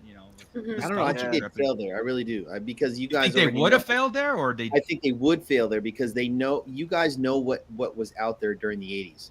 If it was a continuation, I would have been all in. Like, for example, if they made, Slave Leia, Mandalorian. Okay. I'm talking like a continuation of figures. Yeah, into the new stuff, but like a line. I think, Mike, if it was not just another brand like or another line. Yeah. Like the retro line is another, like a separate line. I didn't because I wasn't there from day one. But if it was like, here's number 93, here's 94, like in that series moving forward. Even if it was a repeat figure made in new mold, you'd be cool with it. Like Darth Vader. Like the new Darth Vader retro figure is perfect. It is. I think I'd be cool with it. If they picked up the line where they left off and it is a real number 93, of the never produced kind of stuff. I don't know. It just kind of crossed my mind that kind the of other night. I was at Walmart. Me and Desiree went to Walmart after we went for dinner, and I went to the toy aisle, and I'm like, there's no way there's somebody there. No way. So I get there and I get to the figure aisle, and sure enough, there's somebody right there, dude. We literally looked at each other and we're like almost growling at each other, dude. Like literally growling. And so he just stops and looks at me, and I'm just staring at him. and he's like standing right in front of the Star Wars stuff. So I go, "You find anything you like?" Yeah. And he's just sitting there, still staring at the stuff. I go, I would like to look at this stuff too. And so he just goes and walks away, dude. And they had nothing but what Scott was talking about, the Darth Vader's, the retro. Oh ones. Yeah. And I was like, man, I should. And Joey's, don't forget to subscribe and like. And that's what happens. Hey, don't forget to subscribe and like. Yeah, that's. I get into the aisle and I find stuff, and if I see somebody, I'll just start talking to them. And I'm like, hey, do you listen to podcasts? And that's, for me, it's a recruitment tool, man. Not me. I don't want to fight or something. Yeah, I don't talk to nobody in public. That's why you're always, hey Scott. That's why you're always sick. Yeah, stop talking to people. Don't talk to strangers. I go into Target and I put my head is down, focused. I get my 3 items on my self checkout. Boom, and in my car before they even see me on camera. Like I'm that. Everybody at Target knows me by name. I walk in and they're like, "Hey Scott, you need your iced coffee?" Yes, I do. Thank you. Yeah, people say, "I saw you at Target the other day." I'm all, I see you. I see you. Do you see this angry mug? Nobody comes up and talks to me. That's why I'm healthy. That's why nobody gets sick. I don't get shit. Nobody comes within 6 feet of me before COVID. Scott was in, and he's like the nicest one out of everyone that goes into her store. She says you're the nicest one. Hey, that's like, I said hi to her. No, it's not that though. It's the collectors. It's the collectors that go in there and like harass her or ask her for like this figure or this Hot Wheel or that, or I know you have. Hey, I haven't been in a while. So She was like, but there's this one guy with glasses and a goatee who's just all like Boba Fett. What a he's so mean. He's dressed like Boba Fett. Yeah. He's always walking through the back. She said that he didn't have what he was looking for, and he just walked away and just started knocking everything off the shelf while he was walking away. And then he walked in the back room to confirm. Yeah, he's decking and tearing all the Hot Wheel cards, bending them. I've been doing this. I've been doing this since '92 is whenever I started collecting as an adult collector, and I've seen it all. I was an assistant manager of a toy department. I mean, I've been there. I've been the victim of these idiots that come in and start yelling at me. So you're damn right I'm going to be nice to them. And I'll tell you what, your daughter has helped me more times than not getting stuff, and that's awesome. You know? Yeah, it's awesome. She helps you more than she helps me. You need to be nicer to her. Like she said, he's the nicest one. Come on, Joey, take a hint.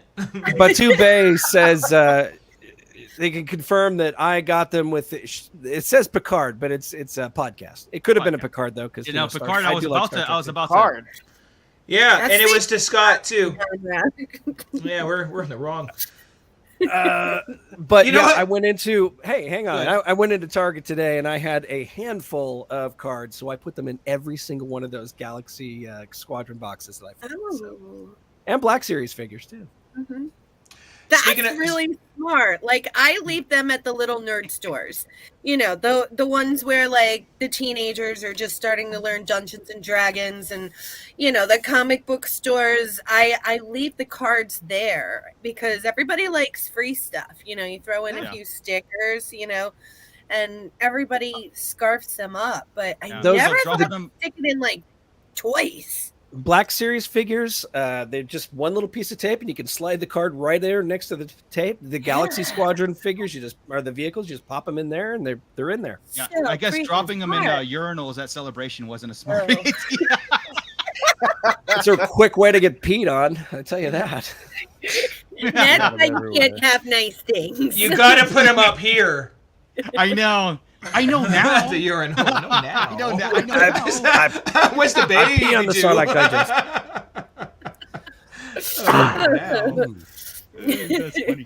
Oh, speaking of Picard, Julie did bring me my my hot toddy, so I'm nice. Really good now. Jessa was talking to me this weekend when we were driving back and forth, saying we should invite a Star Trek podcast on and have a debate. Speaking of Picard, need to do that. I just hate us that much. But Scott, I argue with you already. You'll just have to moderate. Fisticuffs. Okay. That's all right. Yeah, you have to moderate. Since you're by IP, Scott, we have to. Okay. You know. I could do that. Who let Mando in? There was a bouncer. We have standards. Oh, sorry. There you go. Do you at least have shoes on, man? Come on. No shirt, no shoes, no service. Got no pants on. Keep it doing, Mike. Hey, that's the motto. Put her down.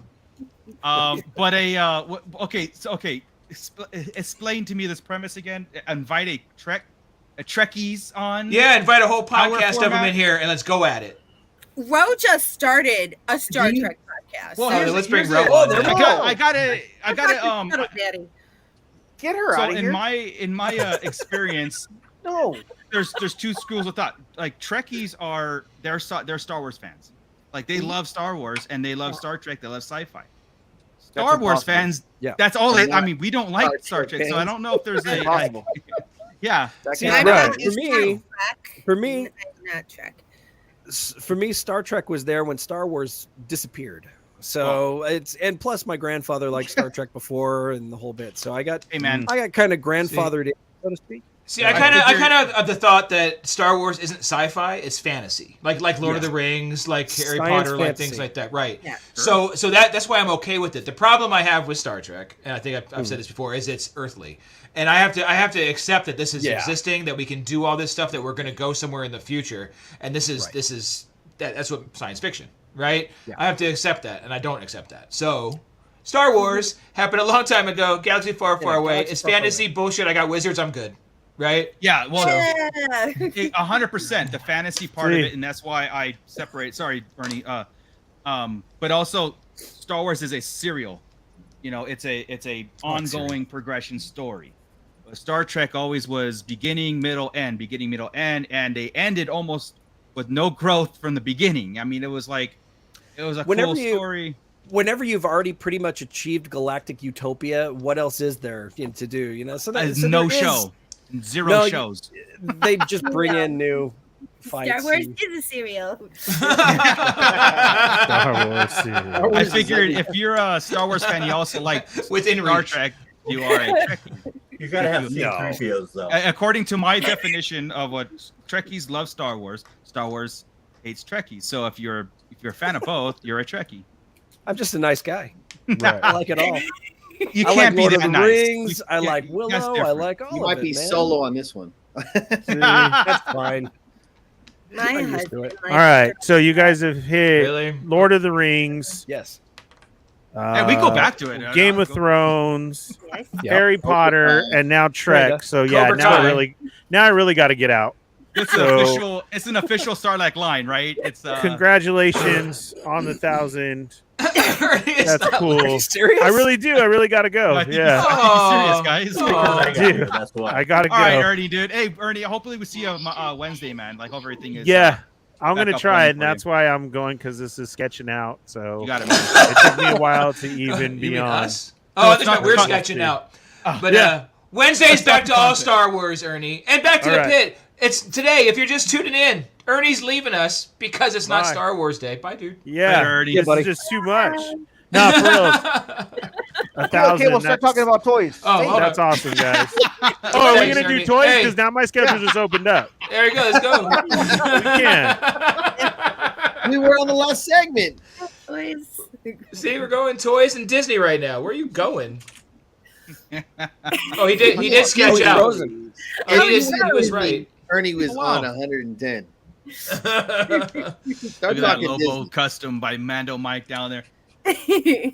But we got to remind everybody who's just tuning in because this is we're on almost 2 hours now. If you're just tuning in live, you know that this is not our normal scheduled broadcast. It's not the live Star Wars talk. This is LineTALK.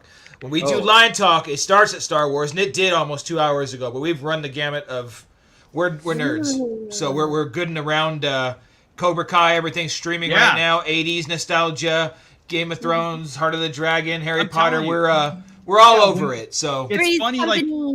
Three's Company got in there. there. That's a first. You know what? Thank God Ernie wasn't in here for that. We forgot to mention it. Was he in there for that? Or he No. just came in right at Three's Company, didn't Yeah. he? That's what it was. No, it's funny how like this is not a planned thing. And honest to God, it might seem like okay, now let's hit this. No. Even when like we see each other in the like passing by in a toy aisle, Benny's, the movie. it will be like the movie. Star Wars.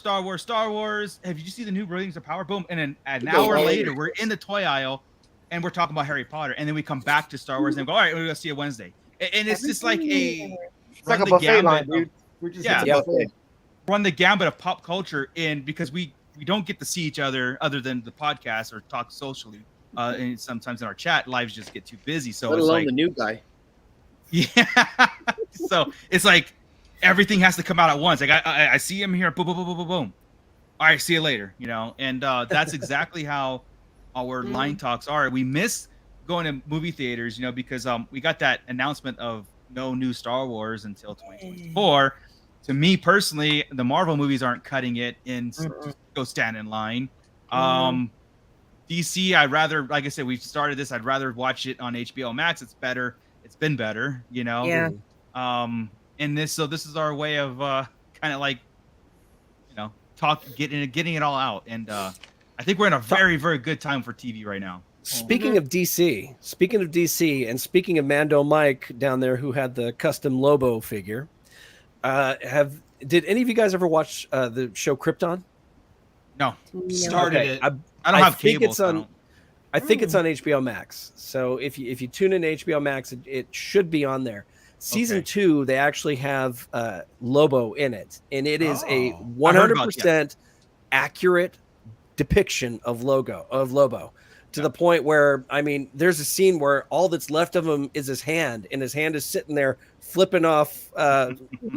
He's flipping somebody off, and his body starts regrowing from the middle finger. It's incredible. Check it out. You've got to check it out. Well, let me ask Mike in here, because Mike, we got to know Mike through Scott and everything, and he's been a number one. He's been in our Mando show Mike was one of my groomsmen in my wedding. So yes, I've known him a very long time ago. Yeah. He's So a flower Mike, girl. I do want to ask, Mike, this is your first line talk and everything, and besides Star Wars, what is your other go-to IPs that you will geek out about?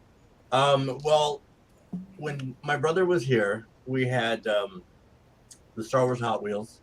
We had Star Wars Legos. But are you talking like other IPs? Yeah, like other IPs.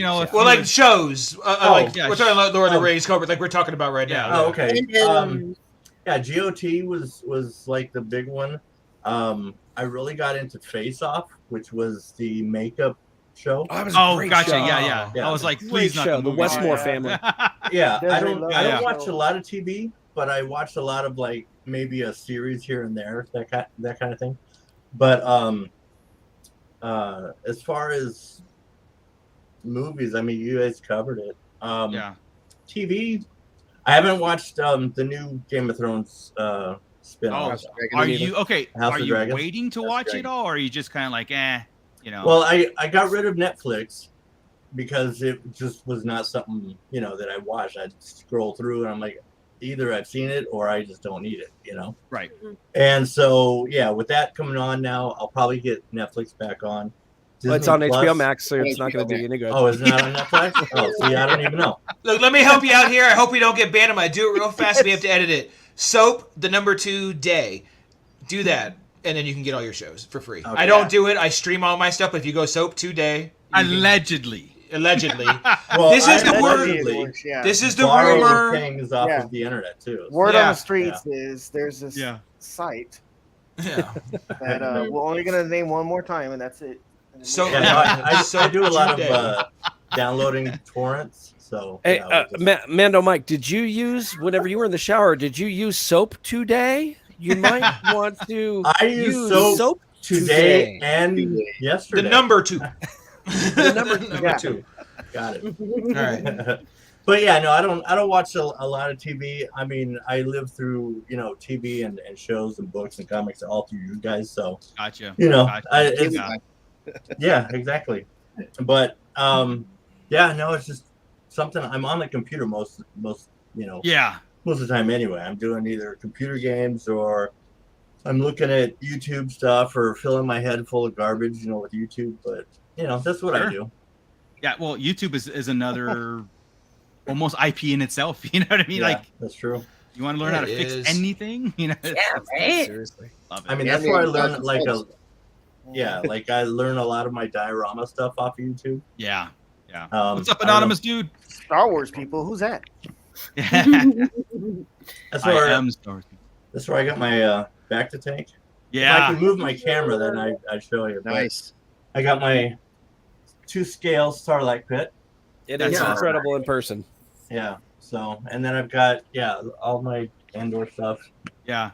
No, Mike's become a diorama go-to guy. Like, I always said all that stuff needs to be packed up and moved to Celebration as an exhibit, because they had the diorama exhibit at Celebration, and we're like, dude, Mike should be here with his stuff. So all the living room stuff, I'm kind of migrating here. I'm still trying to get the 6-inch. I got Jabba's Palace down here. Yeah. In fact, I got to do the whole diorama, his whole archway and all that kind of stuff. So that's in the works. I got my Razor Crest that Scott knows and Marco knows that's sitting on the kitchen table still. It's okay. It's sitting on the kitchen table in about 1,000 pieces because. Oh no! Oh, that's how it's screen accurate.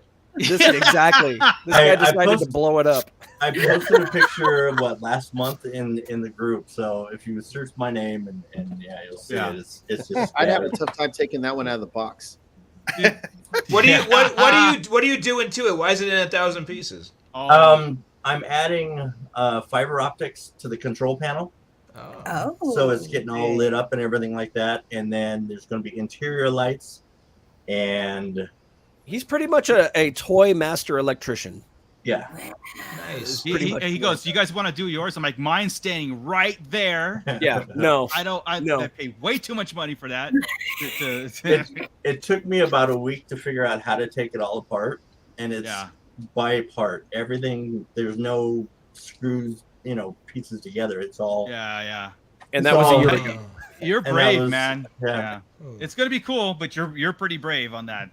Yeah, one of those things I just don't want to, screw it up kind of thing. So I'm taking my time. It's all planning. Yeah. So good stuff. It'll be worth it. Sweet. Yeah. Hey, let's do something real quick. Hey, if you guys don't mind, real fast. Anonymous dude, that last comment right there. Let's take it to Star Wars for a minute. All right, yeah. Let's do that. That's a good segue just to get us Star Warsy since Ernie left. Of course. Okay. So. Aw, do you have to? Has anybody watched anything else new this week? I have avoided the shit out of it. No, nothing. I will not. Purposely, I'm done watching trailers. I don't want nothing. I want to see. I watched one Andor trailer. That's all I want. Yeah. Because I want and it's to be not. able to watch it and say, "Oh, holy shit!" Yeah. I agree. Like I said, I've seen a couple of spots like I'm just like, yeah, cool. I'm done. Like let's go. I'm ready. There's nothing more that I want to see in any trailer now. Now I just want tomorrow night. I'm gonna be, have my pot of coffee ready, and dude. I love the picture. I love how the picture looks. I love that they're keeping it real serious. I love that they're, it doesn't look like there's a lot of joke being told. I mean, it looks like they're just really keeping it to what's happening. It's a very serious tone. Very serious. Yeah. That is the one thing I've looked at is the reviews from the people that had the first 4. They couldn't talk anything about it, and guess what they did say though? It's a serious show. It's a political show, like we assumed, it's an adult show, and it's a slow burn. Is why they because they said episode 3 is where it gets cooking. Gotcha. That's why we're releasing 3 again because you're welcome, Disney. Yeah, because the internet would explode for the first 2 weeks, being like, they're done. Star Wars is dead. Blah blah blah. And where is this going? Where blah blah blah? It's going to do that for 3 weeks unless you do it that way. So that's what we're going to get ready for. It's going to, but we like that. I think this group in general. Even the pit and all of us. I think most of us dig a Star Wars story. I don't need a lightsaber. I don't. I want them. I want lightsabers, but I don't have to have them. Chris, you hit the mark because all of us when we had seen Force Awakens, it was great, but when Rogue One came out, you think it's great. I like it. It was okay. Let's just go roundabout. But what I'm saying is when Rogue One came out, we were stunned. It was absolutely a fantastic picture. Yeah, man. I mean the story by itself, and then the actual picture was great. They didn't go into a whole bunch of slap your knee laughing. It was just like, wow, this is how it should have been told, and so them absolutely tying the mark to them. I mean, with Andor, I think they're doing a great job. It looks like it looks like they're doing a great job. 100%. Even that little clip that they showed at Celebration that we got to see, it was public, that little 5-minute battle scene with him and Skarsgård. Him. I was just like, this is awesome. Like, this is exactly how I'd expected it to feel in that little verbal, dialogue that they had there and that little action sequence. I'm like, I'm in. Like Chris said, I am okay with a slow burn Star Wars movie. Yeah, because it's like, of course they're gonna have action in it, and I'm not into Star Wars for the explosions. I'm in there for the mystique and everything else. Yeah. Now I would have loved Rogue One without the Vader scene. The Vader scene was the seasoning, right? You're like, that was a nice little ending there, a little dessert, whatever you would call it, right? It was like, didn't see that coming. Didn't see it coming, and do you remember, take you back to that time when we were sitting in the movie theater and when the lights went out? I was like, Chris, like, what are we doing? Call? I'm not ready. I'm not pause. I remember me and Mike stopped reading. I wasn't ready, and then the hallway scene came, and I was like hyperventilating inside, and then because I think we did buy out the theater now, did we? Yes. Was that our theater? Yeah. Oh wait, no. That was, we were just together. That was the day Mike got there at 2 a.m. because we told him we were going to be there at 3. Yes. So we didn't have our whole line, but I remember after Rogue One was over in the credits, because we stayed until the lights come on, and I stood up and I was like, I looked back, I'm all, that was like an episodic Star Wars movie. This wasn't a side mission. because it was Rogue One, a Star Wars story, right at the time. Yeah. I'm like, that wasn't just a Star Wars story. This was a masterpiece. It was so good, and it still holds up. I honestly, going with the sequels, I wish they would have stuck, or excuse me, with the prequels, they would have stuck to that sort of a format. I mean, just they would have nailed it, but they just went off and whatever. Anyways, well, you know, there's hit and misses. Like, you know, the prequels are to us visually a miss, you know, and feel of the movie, but on story, it's a masterpiece on paper. You know, I was waiting for his dog to stop barking so he can try. Yeah, I wanted to yell, but I'm like, you guys can always see me yell, right? So I'm like, I'm gonna stop, or I'm gonna speak. You'll see it in a minute if they do it again. But I like sequels again. I like Force Awakens, and I know it's derivative. I get it, right? But here you might not like this thought because we love the Rings of Power. Rings of Power is derivative of Lord of the Rings. I'm going through. We had this big old battle again where everybody fought everybody, and we go down. Then they're coming back again. This power's coming back, and they've got the orcs. And right now we're meeting the dwarves. Yeah. It's the same thing, man. Even some of the same characters. It's the same thing, but it's fantastic. I think the same about Force Awakens. I have zero problems with Force Awakens. I have a problem with the follow-up. Force Awakens, I think, is rad. So just to that point where Mike says it was great, I think we all did think it was great. That was a great time for the fandom. We were all pretty jazzed up until The Last Jedi. We got through. Yeah. We got through Force Awakens. We got through Rogue One. Everything was groovy right then. It was height of Star Wars fandom. Last Jedi. Really... It was December 18th of that year when we all went, what the hell just happened? And that's when everything blew up. Yeah. Was it because... Right. I feel like when Rogue One came out, it was something we weren't ready to see. And when it came through, you're just like, see, that's awesome. I mean, when it comes to see. Right, and then going back to the prequels, you're just like, okay, no, I love the storyline. Like a lot of you guys, especially listening to you guys and talking with you guys, giving me such a better perspective about Star Wars. Like the storyline was great, the delivery probably not so, but how what we got out of it as far as content and everything else was great. And then that they're doing all these spinoffs, it's like, okay, even better. You know what I mean? But I felt like Rogue One was just like, the start of what we're going to see out of. Yeah, Andor, 100%. Oh, they say it's just like it. It's the same people working it. I mean, we're going to get it, and they're putting up the budget for it. It's not. We're not getting something cheap here. And it wasn't done on the volume like everything else. There's a lot of practical stuff. This is Star Wars style. These are the creators that get it. Like we're in good hands. I do. The one retort that I will say to Chris is with sequel stuff, like how he said that it kind of mirrors whatever. I always, like I said, this might be my personal attachment to Star Wars as a kid to now was the fact that I even mentioned Star Wars was the Saturday morning serial series that moves a progression of a story even from the episode 1 through 6.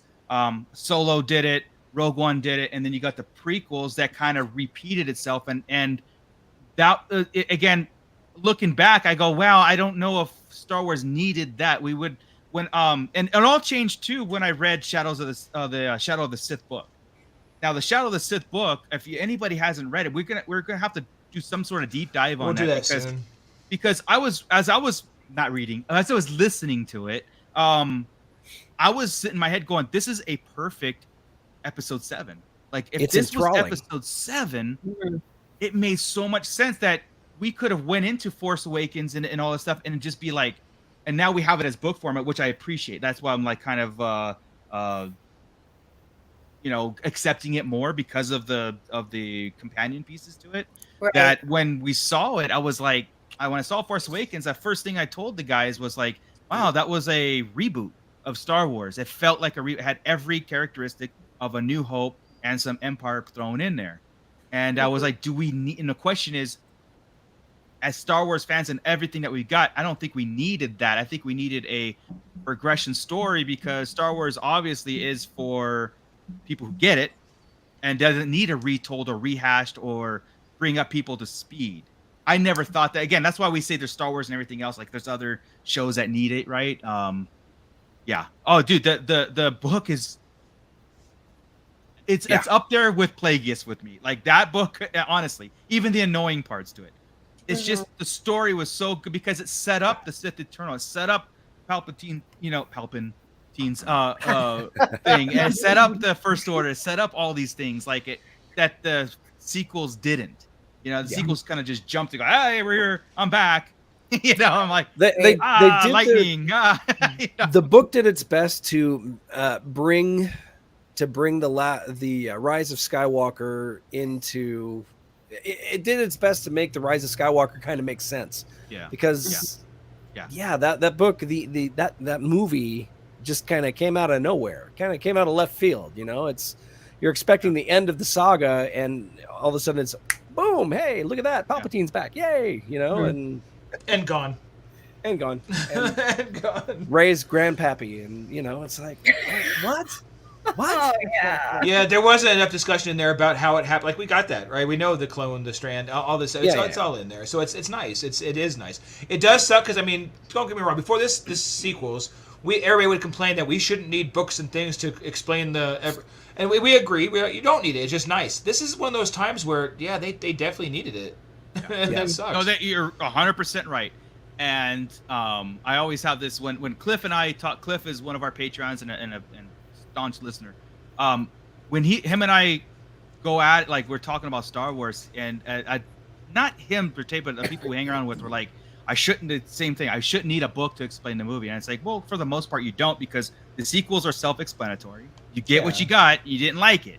Mm-hmm. And the novels and the comics are enhancing those, or you kind of understand the whole thing moving forwards. That's what we do. We'll read it and be like, oh my God, it made Rise of Skywalker make more sense because of the prologue. You know what I mean? It's it's rather than here's your set 3 movies that you guys ran, and again, you don't need it.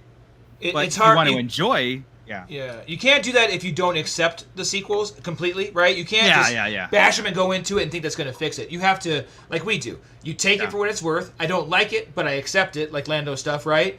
And then once you do that, then the books and comics and stuff can enhance it and it'll be okay. But if you're like, no, screw this, it sucks, I'm not going to read that book. Arms folded or does even no read good. it, or even read the book with your arms folded about the sequels. It won't help the sequels. You'll just make you mad.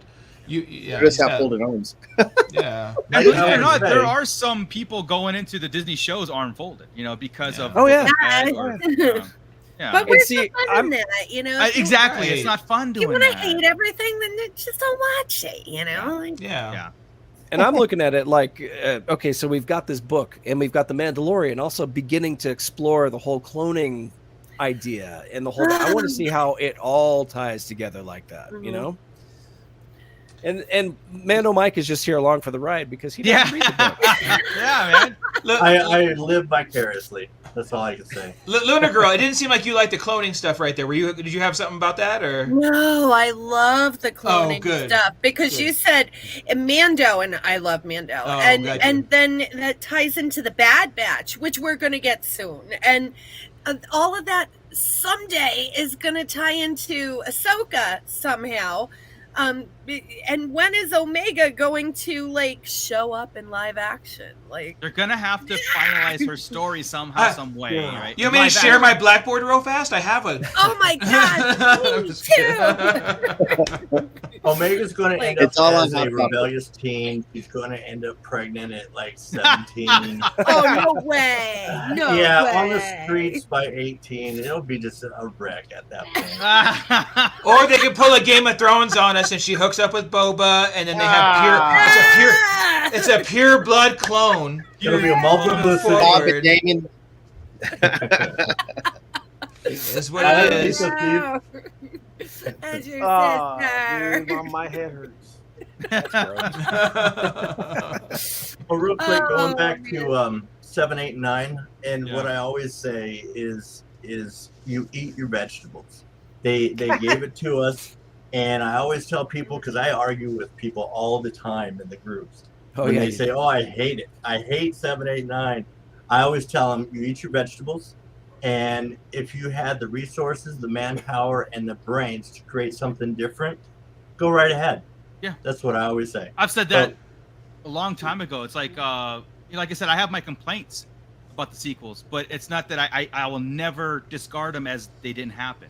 You know what I mean? They happen, and hey, it's something that and again, the podcast helps kind of explain things. You're like, I get it, and all this, kind of plug it away and do all that stuff. And I am actually hoping that there's more shows and stuff out there that will enhance the sequels moving forward. Let's get I would really like a Poe story rather than or something. I know the comic book was well, there is a comic book, but a cartoon or something, because those characters, some of them are very, very good. Like I like Rey's character. I love Kylo's character. I think those are the two best additions to the sequels. And now the supporting characters, Finn and Poe, and even Maz Kanata, they need some support behind them to enhance these things. Like who mentioned it? Batu Bey, it was mentioning Splinter of the Mind's Eye, right? And the book being between Empire and Return, but back in the 80s, right? It didn't. Was that book in the 80s? I don't know when it came out, but it was 1978, I think. Yeah, so it was supposed to be a companion piece, but nobody who read it saw Empire and be like, that didn't jive. You know what I mean? It was a different time, but we need that now. I think I said this 2 podcasts ago. I said that Disney kind of tripped over themselves out of the gate, and they did too ambitious, too much at the same time. They had to water the sequels down to where it's not. I don't know if I'm using the right words, but they didn't give themselves the breathing room like the originals and the sequels. They just needed that extra year for writing. And everything else would have been fine. And you see they're given the freaking gap now. What they're doing right now is good as far as the TV filling the space, and then movies every couple of years. Now, mind you, we're going to have it would be like a 6-year gap by the time we get one out, right? Which is weird. But it also might give some cooling room for the theaters and all the hate and stuff for the sequels. So it might give some space. But that was the issue. Yeah. Hey, gentlemen.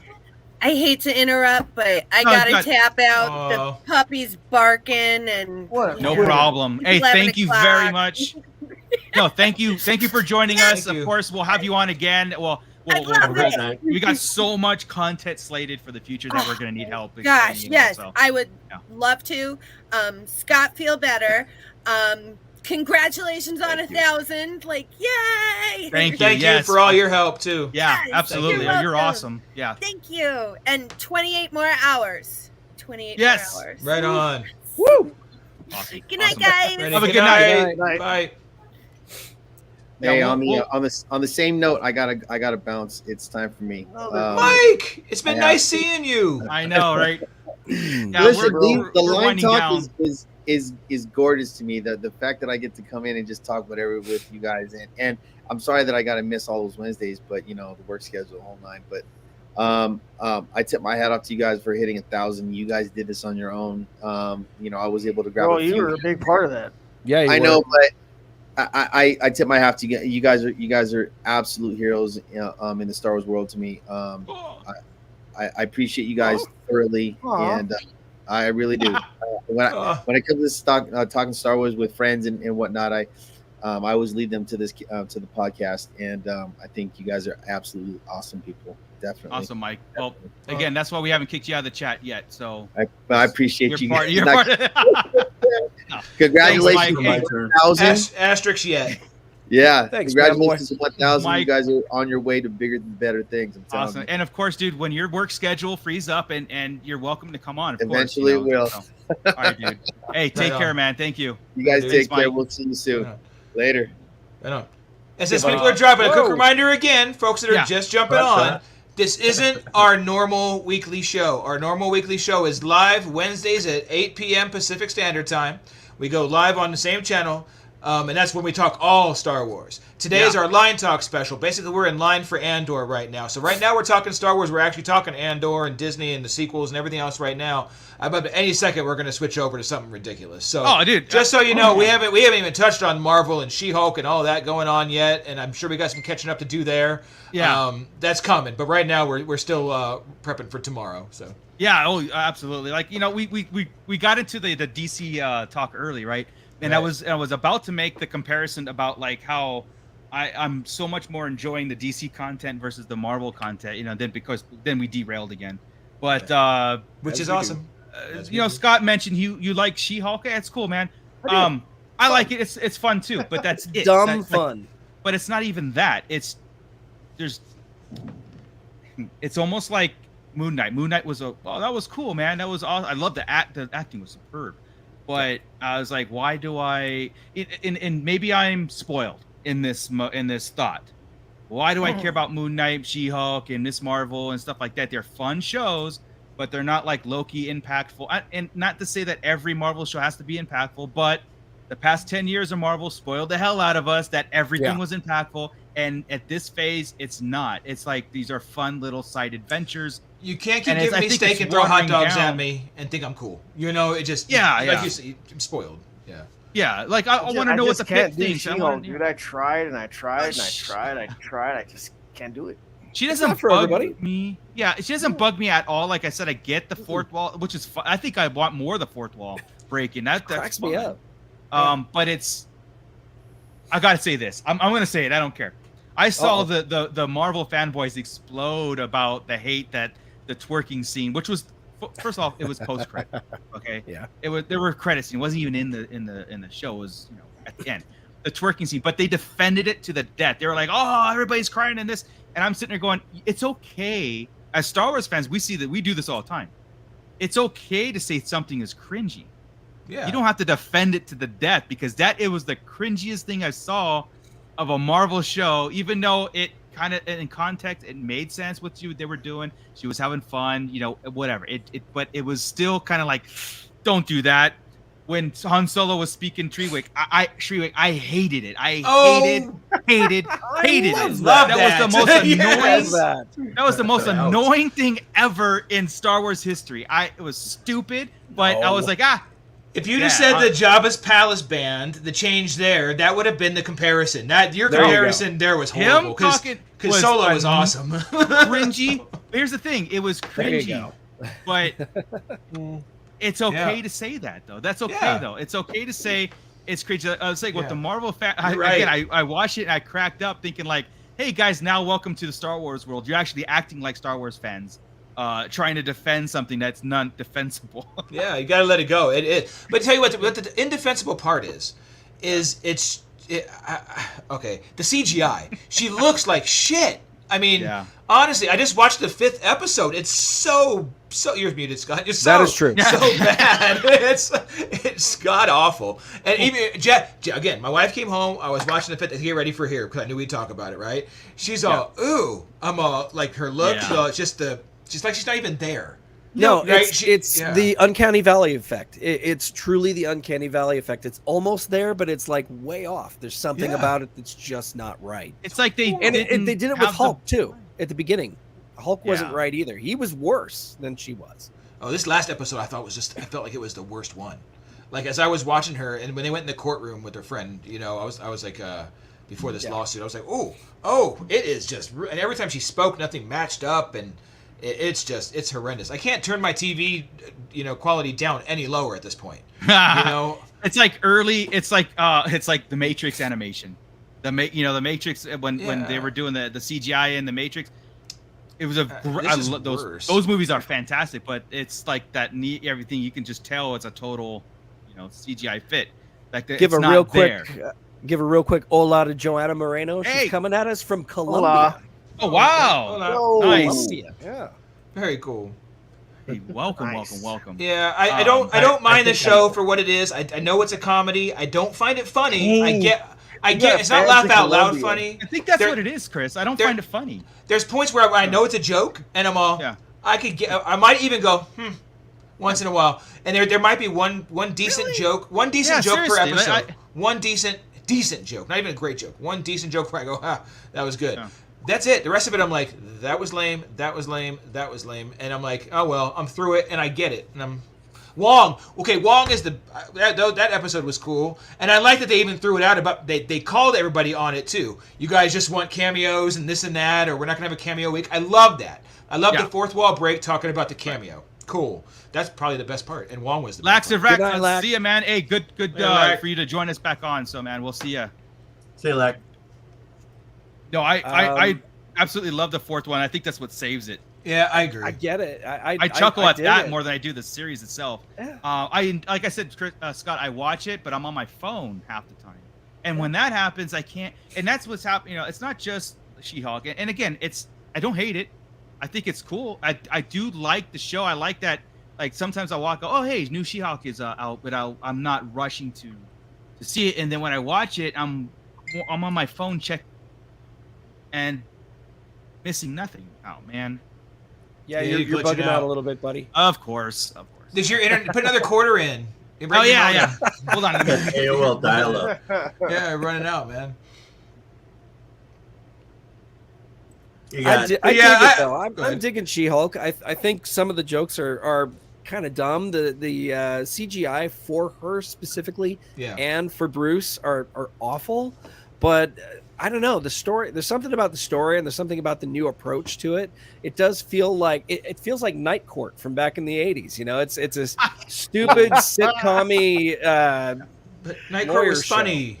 Because she looks like Marky Post. Because the judge was funny, the lawyers were funny, the people were funny. There's nobody funny in this, and that's the problem. Besides Wong. So you know. Yeah, I was going to ask you guys if it was going to be a good movie or not. Because I was going to borrow it from the internet, but I looked at a couple trailers and I'm just like, this is stupid. Yeah. She-Hulk? It's on Disney Plus. Yeah, is it? A series. Yeah. It's a series. Okay. See, they're only like 25-minute. They're not long, so it's not a huge investment in my life. I'm not trying to. I'm watching it. Series? It's a series. Oh, okay. And it's gonna lead this. It'll connect somewhere. She'll end up being in the Avengers at some point. This episode was fun. Play on that too. Yeah. Did you? Yeah. That was probably the coolest part. Was the bootleg stuff. That was probably my favorite part in the entire series. The Avengers. There was a 5-minute span there where we were talking about collecting, and then the bootlegs, and I'm like, you know what? This was made for like our group. This is a fun little episode. This 5 minutes. Yeah. Then it went to the rest of the stuff, and I was like, oh, it sucks again. But her talking about trying to find dating through Tinder and stuff like that, and it cracks me up, man. Like, okay, and I'm not insulting you, Scott. I'm like, no, saying that's like, fine. who cares that you're saying that? I'm saying like, I don't want, I don't like movies or shows. Again, the personal view is that when I started getting invested into their lives and their home life, it's boring to me. Where like Ant-Man 2 was like boring to me because it got a little bit too. What are we doing? He's going to the not him. We're going to the grocery store. Oh, they're dating. Oh, the date went bad. Oh, now that we're on the daily routine, it's like I'm watching She-Hulk. I'm watching a superhero thing. Let's do some superhero stuff. I don't give a damn about the character at all. Well, then why watch her daily routine? You know what I mean? Like I don't care about. You're excited She-Hulk. about her. I don't care about the Hulk. I have no ideas of what this was going to be going into it, and then sitting down with no history of the character at all. She is like one of the few comic book characters I know nothing about. And sitting down and actually watching it, I've found it enjoyable and kind of surprising. So that's probably why it's nice too. No expectation, no anything. I mean, I don't really either, dude, at all. And it's like it just like I said, it was just a bit cringe for me. It feels safe, right? Like, what do you guys think about going from like a Marvel, a story, a universe, and then bringing in like the aspect of Tinder, where they say they're bringing in real life situations? Well, I don't want to see their daily routines. I know you don't like the tech, but I mean, as far as like saying Tinder and bringing up things that work, like Amazon or anything else, I get that, and that's fine. The thing is, that kind of stuff gets dated, right? So when you watch it on a rewatch a long time later, like if you go back and watch a bunch of movies, Macy Gray was in a lot of stuff. Like all of a sudden, she was in Training Day. She was in Spider-Man. All this stuff very dated when you see that, though. Yeah, you're like, especially the singing part when you're singing a song or doing something. When you're bringing out something that's the right now, like Tinder. Tinder might be gone in 10 years, right? Like, and kids will be like, "What's Tinder?" And it looks dumb when you do that. It does. It does. But for right now, in the moment, it was fine. I think it was to that point again. This might have been probably the most clever episode. The Tinder date and the her profile, that was pretty funny. That was pretty funny too.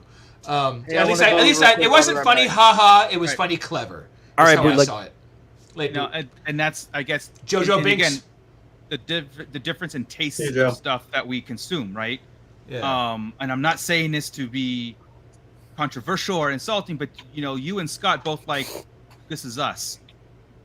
You like that kind of stuff. I'm just saying, like you guys kind of embrace this. In my defense. We're gonna go to This Is Us. Let's roll. I'm not going there. I'm about to. I'm just saying. I'm out. I'm not not going there. I refuse to go there. What I'm saying is that these two over here in the corner, they like this. They like the I'm not gonna take harassment stuff from a guy that's just frozen in space. Right? Am I frozen still? Yes, you are. Yeah, you are. Oh, well, that's shit. okay. Roll with it. We can hear you. Yeah, you're on. As long as you can hear me. I'm just saying, like, you guys might like that kind of stuff, the day-to-day routine. You know, oh, She-Hulk got her nails done. That was fun. That was cool. But like, I mean, what are we doing here? I didn't say I liked the show, and I definitely don't want to see her get that. I just think her dating profile was clever, the way it came out and the way it was written. I thought the dating profile was clever. I am not going to defend She-Hulk at all. That cannot exist right in this moment. I'm just saying, I'm just saying, like, to Amanda, I'm just saying, Amanda, Mike, this is coming from two guys that love This Is Us. So I do not love This Is Us. Okay. You love it. I do love This Is Us. T-shirt for you, Scott. The first 4 seasons I loved. Everything beyond that was a little bit of a scratch. 4 seasons. The last season got pretty good. I liked the last season. Betsu Bay says it's pretty fun. Just don't expect a lot. And that's She-Hulk right there. The key, right? And that's where the transition for being spoiled. And again, I'm the first one to admit I'll speak for myself, that I was spoiled for the first 10 years of Marvel, and to go into this next 10 years and being like, oh wow, it feels like something completely new, too much, too fast, maybe too comfortable with the it's a mess expectations. It's a mess. The new Marvels, the new phase is a mess. And it's okay if they're standalones, but yeah, but we're so used to it leading to something, and I think we're finally with D23. We're seeing trailers for like Secret Invasion and all that, to where we're starting to see there's a light at the end of the tunnel. But the train track to get us there has branched off and gone to too many different towns. It's losing me fast. Yeah, I think that's what it is. Same, I agree. She-Hulk is probably the one thing that I've truly enjoyed in this new phase. Yeah, but you're right. We've got Kang over here dealing with stuff in the Time Variant Authority, right? You've got the Secret Invasion coming from the Skrulls. You've got the gods everywhere, and every which way. We've introduced every single type of god into Marvel. How are they all connected? I mean, okay, get me wrong. Watch this. If this in the Kang Dynasty, it all comes down and we see where it's connected. I'll shut the fuck up. There's my one. And just be and just say, wow, you got me, but the ride wasn't fun, and that's the problem, right? Yeah. I like to have a fun ride, just not a climax. You know what I'm saying? It's just let's have some fun too. Yeah, and that's not it. If it's just a different climax, just give me the climax and let's be done with it. Yeah, it's a different approach, and again, this is the introduction of Disney Plus within a new phase. Yeah, right. The new next 10 years. So the introduction of Disney Plus, there is going to be a different feel to it. But like I said, it started off was like, whoa, this is awesome, and everything meant so much. I got 2 questions that kind of one of them kind of adds on to this, and the other one is a complete. I'll go with the one that adds on to this conversation first, with Batu Bay asking or saying Werewolf by Night looks awesome. What is that based on? What is Werewolf by Night? It's a comic book, but it's a standalone. It like a specific character, or is it just? Oh, okay. It's like a well, as far as I understood, it was a spin-off, standalone. Okay. Thing. All right. But like a Who's Done It, a Clue kind of thing. It kind of looks like American Werewolf in London, sort of, but I don't know. I don't know what to expect from it. It looks like something we've not seen before in Marvel, which is kind of exciting. I like that, but I was just wondering I like that. If it ties into a specific character. Like I'm aware of like characters like Blade and Morbius or whatever the hell his name is. I know those characters, but I didn't know of one that was a werewolf. Except for like, oh God, what is there's a monster that would always fight Wolverine. I forget, a big, anyway, I wasn't sure if it was that or if it was some other character that I just wasn't aware of. Yeah, no, it's weird, right? And you're just wondering how, but you're right, probably Blade. I would imagine that would have to connect to Blade. But then, but to that point, where the hell does Blade connect to all this now? And that kind of part of it. I don't know. They're putting a whole lot of stuff out. It's kind of like when you go to, let's put it back to DC, right? I guess we're doing it right now. They're bringing in the magic a lot, right? But if you were, if you were bringing a dark side, if you were dealing with dark side right now in the New Gods and dealing with magic at the same time, it would get convoluted, right? So it's becoming convoluted right now. We've got magic going, you've got time travel going, you've got all this crap going, gods going. It's just too much. It's too much to handle. That's hence again back to the point of Star Wars. That's why we don't want a world between worlds, because it becomes this when you start branching off into shit. I knew that this the next phase in Marvel was going to be kind of obstructed or obstruct, different characters and stuff, because you're taking all the ones that everybody's familiar with, and now you're ending their era, and you're moving on to the new Avengers and everything. That's why I was like, they should have just introduced X-Men and went that route, X-Men and Fantastic Four, without all this in between. And then you could still have Superman or Spider-Man in there and Guardians, and, all that stuff, and it's like, and made a seamless transition. And it just seems like they're not. It's like they promise us they're doing it, but they don't seem to be moving that way, right? And because like at this point, you should have had a mutant, a legit mutant at this point. I don't understand why. I mean, I get we got Professor X for a second, but that was just for a second, and it wasn't on 616 or 616. Yeah, they throw too many things out there. It's like you have a handful of pennies, and we'll just throw it and see where they all go. There's too many things out there in the That's world. Definitely what this phase feels like.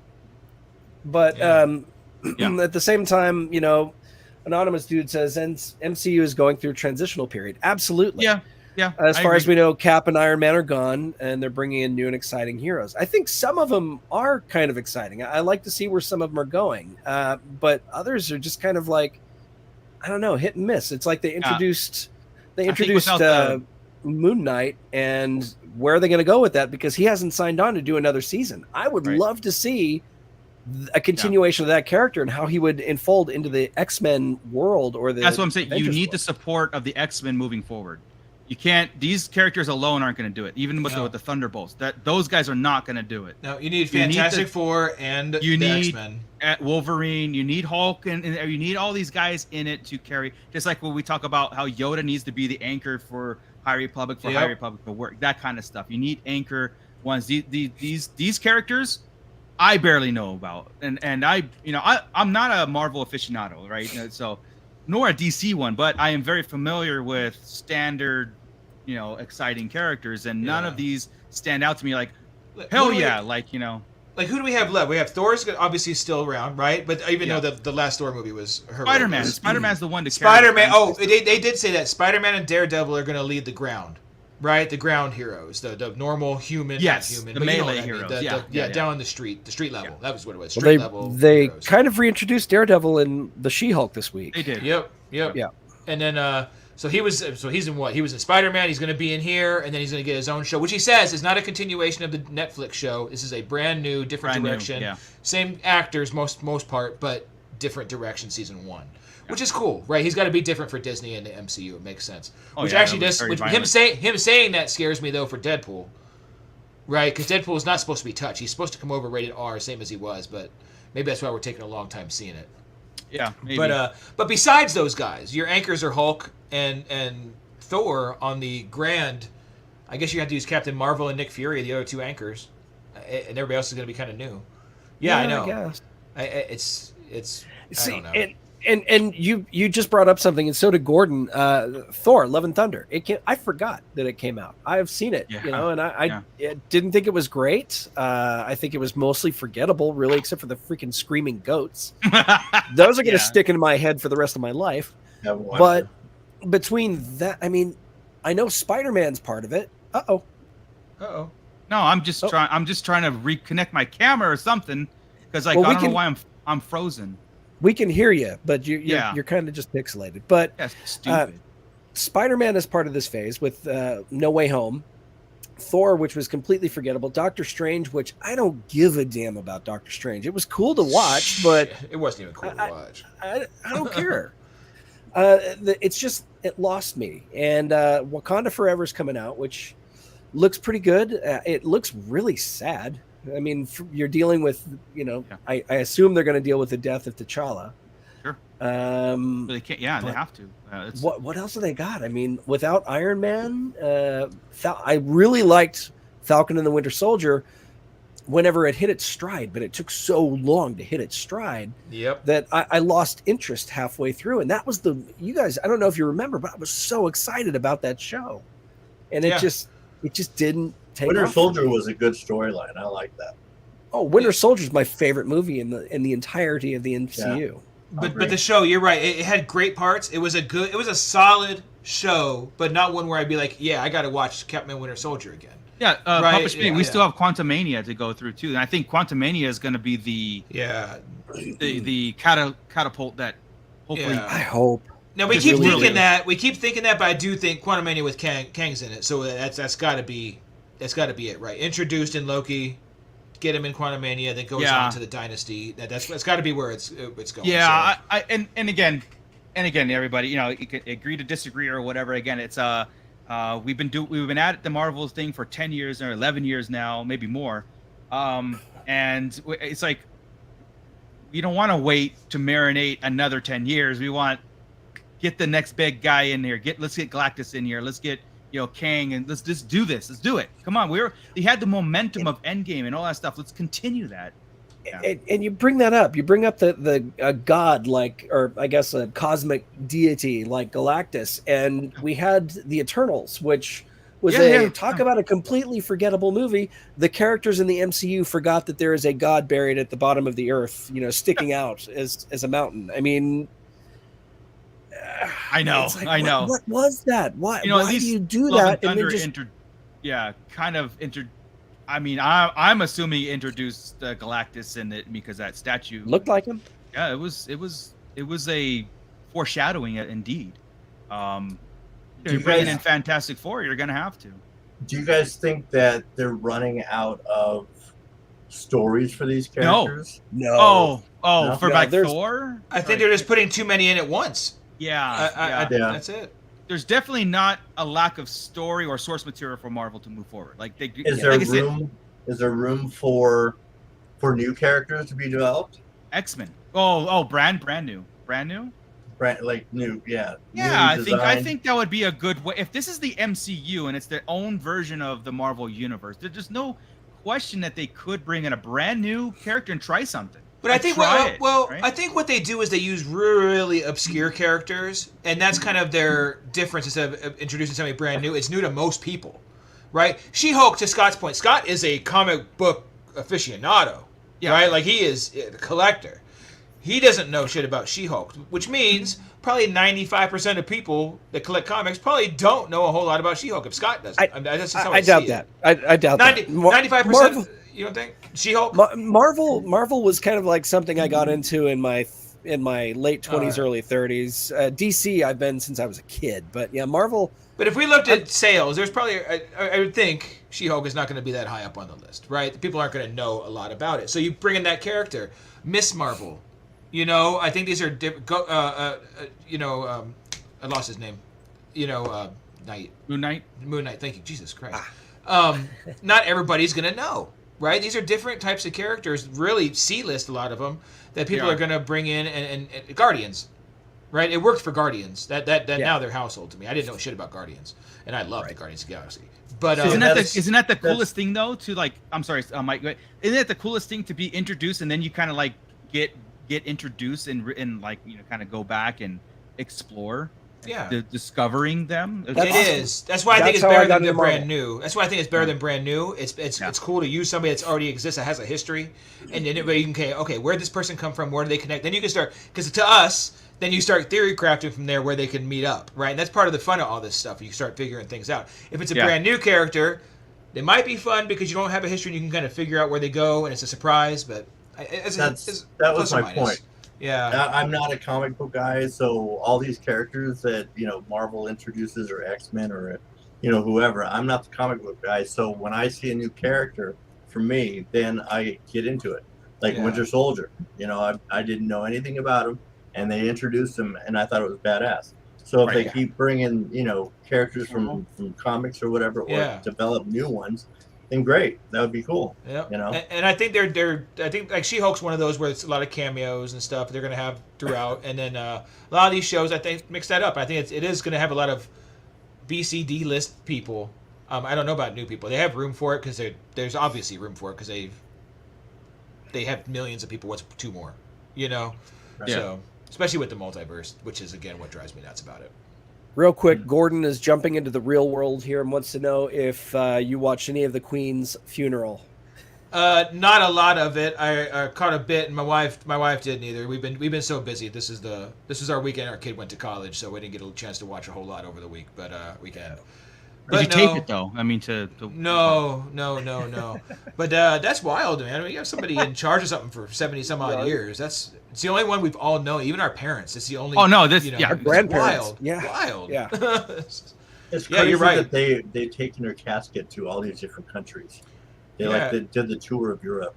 Huh. Yeah. As you know, did you guys see that picture that went? I don't know if it's real or not, where the sun shone through the clouds and shone like right on her. You see, I don't know if it's real or fake, and I'm not a spiritual guy, you know me, right? But it was such a neat picture. It gave me chills. Like they were carrying her through the street, going through the street, and then it's all overcast there always, but all of a sudden this beam of light just hit it, and I was like, damn, if that's a real picture, it was like all over the place out there. If that's real, that was pretty cool. I like that. I would see that in a movie and think it was cheesy, but if it happened in real life, that was cool. Right? Yeah. Since we were there in real life. I watched the whole damn funeral from beginning to end. Did you? And I'm sitting there watching. I'm going, I don't know why I'm watching this, but it was fascinating to see the. It was fascinating to see the pomp and circumstance of it all. You know, I mean, all the prim and properness of it, and it was interesting. So, and you know what? Did you see the Beckham story? The David Beckham piece? Did you see that? I did. David Beckham's in line at 1:45 a.m. to get in line to see the casket, and they offered him a chance. He's David freaking Beckham. Come on up in the VIP. Come up here to pay your respects. And he says, no, I'm going to sit here with everybody else. That's not how I am. Like his grandfather was a loyalist and all this stuff. And he said he wouldn't do that, and I won't do that. And he sat there for however many 12 hours, yeah, straight in line with just us. Again, people are just people, right? No matter how much money you got. So I think that was pretty rad. And people have an opportunity to do that, but they have that much respect. It was a neat thing. A lot of hate for her too. I see that because the internet's just evil. But you know, well, not everybody.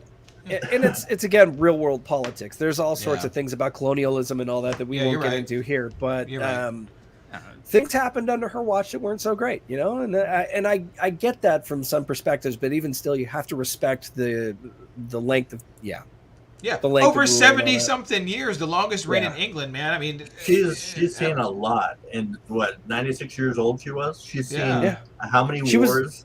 She was a mechanic in World War II. I mean, it's like Yeah, I'm pretty sure she was a clone at some point. Kept her going. Papa we're getting closer to that. Papa Schmitty, my Game of Thrones mentality kicked in. I was waiting for Harry to make a move on Charles.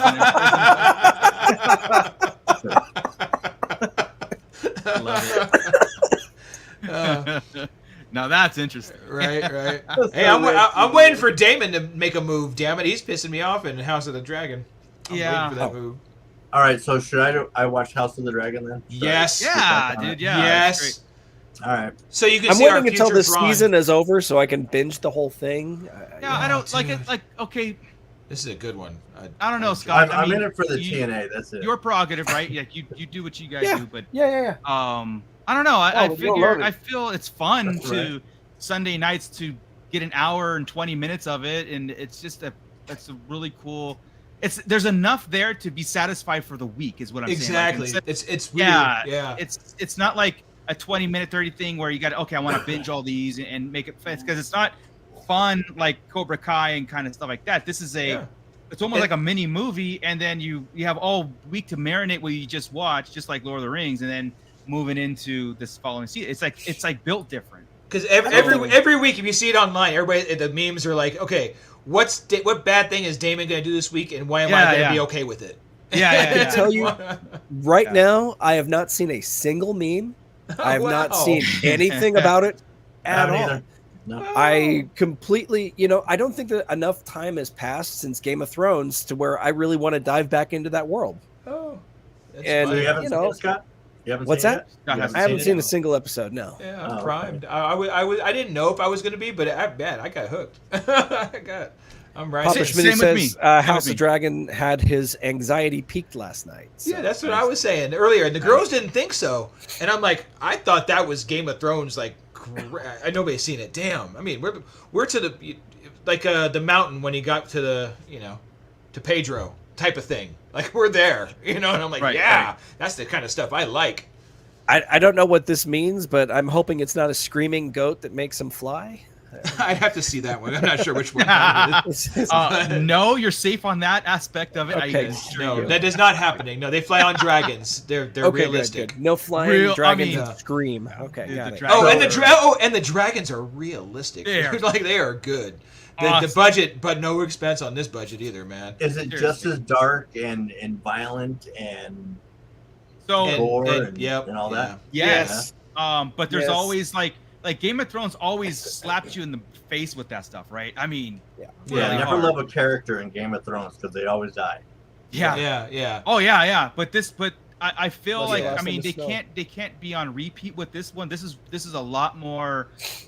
It's there, but it's not. It's a little more safer, I think. It's because it's one family basically, right? We're not dealing with we're dealing with all the families, all of them. Yeah. You get the Lannisters and the Baratheon. Everybody's here, right? Yeah. But your main stuff is really internal. It's internal Targaryen and Valerian type stuff. And that's what makes it cool. So you don't get necessarily the death of the week and the shock of the death, but you get some. And you get plenty of gore. Especially episode 1, the very first episode. You watch that and you're like, oh my God, we picked up right where we left off as far as the gore. And episode 5 was kind of there. Oh, yeah.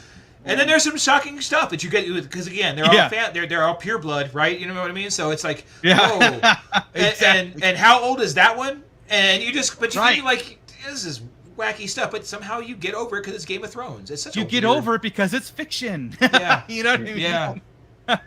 You know what I mean? It's that's what I liked about Game of Thrones. It was just twisted and evil and gore. And, because it's not stuff you would see every day, so it catches your attention on how jacked up stuff could be, and you're like, "Whoa, it's a shock." When your body gets shocked, it's cool. Back then, you're totally right, dude. Like Anonymous dude saying, House of Dragons keeping my friend's attention a lot more than Lord of the Rings. Yeah, so that's your friends, right? Yeah, well, it's mine too. I love Rings of Power. I do, but I would put House of Dragon over it. Yeah, I'm opposite of that. I'm biased. Lord of the Rings is my third favorite IP of all time. So I'm more interested. I'm more in that build up. And again, like you said, it is on repeat. It's it's running the first wave of this. Same as always. But that is the Lord of the Rings story. It's not like it's inventing itself. But I'm just. And this is why I absolutely love the Hobbit movies, is because it is a companion piece to Lord of the Rings, especially Battle of Five Armies. It was in a direct return of Sauron officially, you know what I mean, and where has he been, and had a lot of lore in that, and this is that build up to that, and actually this is the build up to the first war, the prologue of Lord of the Rings, which is fantastic. So I'm into it, but that in mind, and that ominous threat lurking above, like Game of Thrones had the winter is coming for years, right? They built that, the White Walkers, they built it all up, and that was fun. The ride was so much fun, where that's what Rings of Power is doing. And with the House of Dragons, it's the political struggle within. It's the politics and history and tradition and stuff that's conflicting within itself. Like they do mention the ominous threat, but it's not there. It's not even a thing. You know what I mean? So the threat is within. With Lord of the Rings, it's Sauron. Nebulous. It's awesome. Like the creation of Mordor. We're seeing that that's Sauron awesome. Needs Mordor, right? That is freaking awesome. Yeah, right. Yeah. Like everything is so new, and I look at all of like the different people of Numenor and all. It's just so cool. And seeing Numenor for the first time was amazing. Oh, dude, and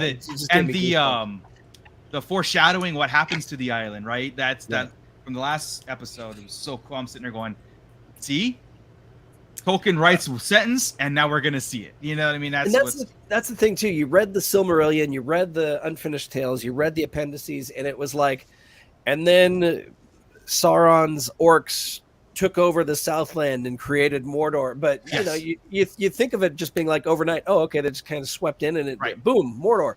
No, you actually see them tearing it all up. And it's awesome, dude. Awesome. It's just that, again, it's that ominous threat lurking around the entire below season. Your every feet. Character. Yeah, literally below your feet, dragging people through holes in the ground and tearing them apart. And that's going to be Mordor, and it's so cool. It's that's what excites me. Like, it really excites me. The House of Dragons is new. where you're like, I don't know where they're doing with. I know it's gonna get exciting. I know it's gonna get bloody. I know it's gonna do these things, but like, yeah, I'm all in. I'm all in on both of those shows, honestly. But like, my go-to is Lord of the Rings. You know, that is I freaking love it. Yeah. So House of Dragons, is it based on any movie of his? There's a book. I'm sorry, any book of his? Okay. Yeah, he wrote a book called The House of the Dragon, but it's something new.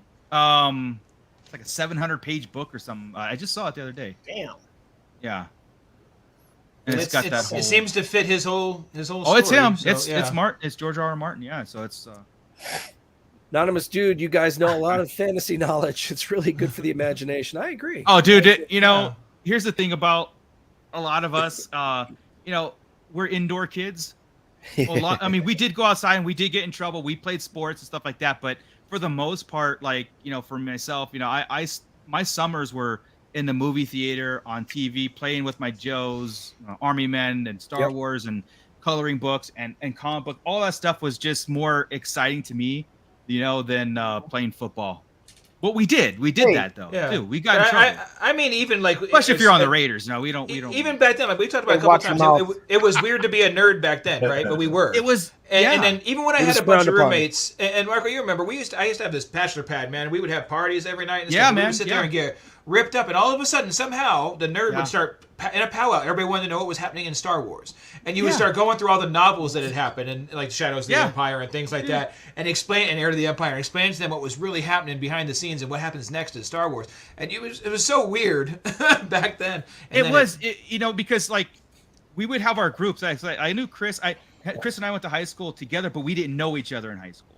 We knew each other after. Like when Chris graduated, then we started hanging around the same circles, right? So, but when we'd walk in, all of a sudden we'd be talking in normal life, and all of a sudden somebody would mention something, and then it was like a laser beam, like attached. Boom. Hey, what did you say? Darth Vader, you say? Did we just become best friends? Yeah, we just became best friends like overnight, and that was. And it wasn't something that you wore on your sleeves proud back then, because it just wasn't a popular opinion, And that's exactly how we met at that movie theater. Yeah, basically, we locked eyes and like, you like Star Wars? And Ernie was biting his bottom lip, looking at Marco, and I'm like, whoa, this is getting serious, yo. Yeah, I was like, getting very serious. Yeah. Anonymous dude, I respect creative people. You should write some fan fiction. Boy, let me tell you a few things that I've come up with. So, let's go through a couple episodes of Sarlacc Digest and Hot Topic where we really get deep in some crap, and we're wrong on most fan of it. Fiction every podcast, every episode. Podcast. Oh, no, we're not wrong. Appreciate Disney's that, wrong for not doing it. Exactly. I've literally written fan fiction. Yeah, Scott and I rewrote a couple weekends ago. We wrote 7, 8, 9. We rewrote it. Yeah. All right, give us a brief. What do you call it? Synopsis. Synopsis of what you guys came up with. Well, first off, we get Dark Ray. Yes, and that's pretty much the whole premise of the final movie. 8 and 9. Yeah. So essentially, it is Palpatine shows up in 8. And they have their confrontation. He doesn't get all Scooby-Doo villain and tell her the plot of his thing, Rey always attacks. All you have to do is watch any sword fight, any lightsaber duel she's in. She attacks with rage and anger. I mean, it's in her blood. Sure, you can say she's Jedi, sure, whatever. But immediately he says, "Come at me." She comes at him, kills him, and boom. She takes over, or he takes over her body, and all of a sudden you have Empress Palpatine, and the rest of the throne. Yeah, she takes the throne, and then the final movie is her conquest of the galaxy. Kylo and Finn going, kind of teaming up with Luke and Leia to try and bring an end to her, try and bring her back. And it sounds kind of cheesy whenever you just say it like that, all laid out. But there's a lot of. If we were script writers, we could probably do it good. But that was kind of like we wanted to do before, right? We wanted her to go dark. We wanted these we went a Darth freaking Leia. But we went Leia dark. But I love that. We took, instead of coming up with it, we took what they have written, what they came up with, and we tried to make what they did better, not so much come up with our own brand new. It ended up turning into our own brand new thing, but because we had the second conquest of Coruscant, I'm like, okay, this other Galactic Republic planet never existed. Everything, that's where they lost it for me. They didn't have the balls to get rid of Coruscant in The Force Awakens. They had to make a new planet and a new seat of the Galactic Republic. That was dumb, and I just think that was a cheap way out. I think with 7, if it were to be rewritten or at least expanded on, we would see a lot more flashbacks of Leia getting trained. We would see a younger Luke with Han and Leia with a young Ben, and just seeing Episode 7 being the lead up to 8 and 9. And that's where I think Luke Skywalker would have been a good storyteller, is during the entire 2.5 hours of 7, is just leading up to 8 and 9. Yeah, and then Rey just going all balls out and becoming Dark Rey and taking out Palps and Empress Palpatine. Yeah. I mean, I told Julie the synopsis, and she goes, "God, that's just sad. It's just a depressing story." Like, but it would lead. It would lead if we had the right director. It would lead into 10, 11, and 12. Yeah, like here's the thing about that. Like what you guys are talking about, how you're not rewriting it, but you're taking what's existing. And the one key thing that I would have done differently would have taken Force Ghost Luke and put him as a prominent person in Rise of Skywalker. Even if with Dark Rey, what you guys are doing, a Dark Rey in that thing. So Force Ghost Luke would be on her, like, what are you doing? And this, I mean, it would be. Or put him in this version. He didn't die proper. In this version, he didn't die. Yeah, it was he and has no Leia. idea. Yeah, he has no idea that he's Emperor Palpatine. So it's just all stretched out. Yeah. So it worked. If you can imagine Kylo and Luke side by side fighting against Rey. Yeah, it'd be all right. And Princess Leia, I even got so ridiculous as to bring in old Jedi battle meditation that they had in the old comics and the books and stuff like that. And that was Leia's ability that she had this entire time. What made her the great leader of the rebellion and the Republic was the fact that, even unbeknownst to her, she had the ability of the Jedi battle meditation and all that. It's silly stuff, but it was fun. It's not silly, because I actually like that fact that the special abilities, like Mace Windu's Shatterpoint.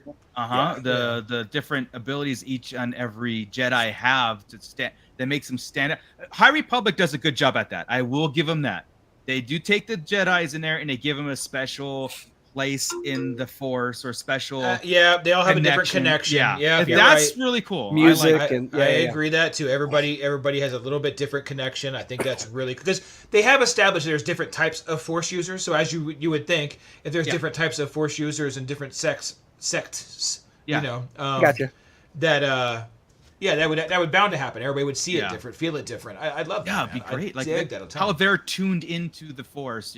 That's what makes Star Wars different. That's probably the best thing that they, as far as the Force and the. Oh God, is that which one was it where they asked how it? Oh no, it was Leia did that. How does the Force feel? That was probably one of my favorite things ever. Mm-hmm. That was asking. Yeah. Yeah, I'll send you guys, because I actually typed out the whole synopsis. Did you really? Yeah. Did I? Yeah, I'll send it to you guys in chat so you can see it. It's ridiculous. Yeah, it's. I think it's fun, but it's fun. It is fun. It's fun and depressing at the same time, because it's like we got what we got, and now and sometimes we built, and this is the problem with a lot of people built up, and even us when Last Jedi came out, we built it up. We do that every episode. So different. Yeah, we built it up so different though, but when we got what we got was like, oh my God, what happened, right? And that's why I always say, you eat your vegetables, and we got what we got. I enjoyed 7, 8, 9. Anything in the space battles, was epic. Anything with Palpatine was epic. The casino, Canto Bite. Not so epic. Not so epic. But the majority of 7, 8, 9, at least it didn't give us really sappy dialogue like 1, 2, and 3. Right. between the main characters. What are you talking about? Gold. See, I knew D&D would make a full circle. Have we? None of us, dude. Have you guys seen the variety video of Hollywood D&D game with Vince Vaughn, Joe? Yes. Yeah. Yes, I have. Ed Manganiello's house, right in his basement. It's ridiculous. Awesome, right? Awesome. Yeah, dude, D&D is like kind of like what basically how what you and Mike did, Scott, was like taking a scenario and talking it up, and when you play Dungeons and Dragons, you are your character and you make decisions, not what you want to make, was like what your character, what you feel would be doing. And you read his biops like, hey, look, he hates the smell of popcorn. And so you use that to your disadvantage and advantage or whatever, you know, and if you let that be known, the other players can turn that on you. So it is an imagination. It's a made up game. The game of D&D isn't the game, it's the storytelling from A to Z. It's your adventure. So when you sit down at a table, when you guys get up, you're like, man, I just had a great adventure, even though you were rolling dice and doing all these things, but that just helps you know, the game part of it. But the storytelling is awesome. And then like what Scott and Mike did is, as far as sitting down and like, this is what versions I do this all the time in my head, like everything from so I play Star Wars The Old Republic, the MMO. And every day when I play, I'm in my head saying like, what if they did this? And I go through the entire game of different mini game, like different things they need to add in, like ASAP, to make it more immersion and fun and exploratory, and besides building up your character and playing them through dungeons and stuff like that. So yeah, it's so funny. Like a lot of people are involved in problem solving real life issues. We're problem solving science fiction. Life is all about what if. Oh, dude, it's awesome. Like yeah, 100%, dude. And that's what makes it fun. Yeah, we could get serious and do real life things, but sometimes that's nice, Mike. It's just I think life is more fun this way, and that's why I always say, like, this is a generational thing, which I hope it's not, because I would love that new generations would grow up this way and have that same kind of passion and not just the buying toys and not just that kind of stuff, but like the imaginations. The imaginations need to get out there, and that's why I get so mad about reboots. I can't stand reboots, especially in the horror community. When I used to do the horror show with Paul, there's people that didn't mind the reboot. They actually had fun with them. I'm like, no, I on principle, I am that guy that arms folded going in, not wanting to watch a reboot, just because I'd rather the movie theater put out the original movie for everybody to enjoy and explore, rather than like, here's this newer version that sucks. Perfect example is Nightmare on Elm Street, right? Like Nightmare on Elm Street still holds up to this day. It still holds up. It's one of the probably most original concepts of a horror movie / slasher there is. The remake. I'm sorry, Scott. His last name. The remake, the reboot they did, puts it into a more of not the supernatural part of it, like the dream thing, but it puts it into more of a realistic, more homely, and it loses all of its mystique. Like, Freddy Krueger in the original Nightmare on Elm Street was funny but scary as hell in the original one, right? And it was just like really cool concept. They just made him mean in the reboot. He's just a mean guy. It's it. Like, you didn't love him, you didn't hate him, you just like, who cares? And that's true. And that's what, like, if you take a generation that saw that and you're like, yeah, Nightmare on Elm Street was dumb. It's like, dude, but the original, like, oh my god, like, come on, completely different attitude, completely different character. Yeah, so and don't even get me started with Child's Play. So. Yeah, I mean, Friday the 13th, the first movie, was the scariest one because we hadn't seen anything like that before. Right. Freddy Krueger, same thing. Halloween, Amityville. I love Amityville horror. Don't ever make a remake of Amityville. I don't think they did. Oh, it's already been done. Like, I don't know. Ryan Reynolds. Have they? Oh, okay. Yeah. I don't care what anybody says, but I love Rob Zombie's Halloween. The first. I was just going to ask Marco about that. Yeah, it's okay. my October 31st movie is John Carpenter's Halloween. Boom. That's my go-to. Rob Zombie's Halloween is actually pretty good. The first one, not the second one. The first one. Because the it second explores. Was garbage. Yeah, I mean, Rob Zombie has this really demented view of the world, which I kind of like. I kind of appreciate. But he puts everything as dirty, slutty, the worst the worst people on earth. He puts them all as normal people. Yeah. Well, he puts them as normal people, like Walmart shoppers. Yeah. So like when he's doing the monsters, right? Like I saw the previews for the monsters, and I'm like, okay, I'm all in. Monsters are tongue in cheek, and I think it might work, but I just didn't want Herman Munster raping Lillian Munster in the new Rob Zombie's version of the monsters, because that's what he would do if he didn't have the restriction of a make it PG, right? So yeah. He's talked about that too in interviews where he's had to tone things down. He's like, personally, I don't give a F about it. Yeah, and I appreciate that. Yeah, he's toned it down a lot. Yeah, well, he had to. The monsters House of a Thousand Corpses was one thing that he had free reign with, and I just watched an interview. Yeah, I mean, so House of a Thousand Corpses is the movie where he said he just did way too much too fast, and it was just so convoluted, and there were so many things going on that. When Devil Rejects he came out, that was a very good like that was a true horror. That's one of my favorites. Yeah, a fringe horror. This is something that can happen in real, like you getting taken over by these maniacs. And then there's 3 from Hell, which kind of like had that same tone, but then it was like, all right, I'm annoyed. Yeah. I'm annoyed about these characters. One of my favorite Rob Zombie films is Salem's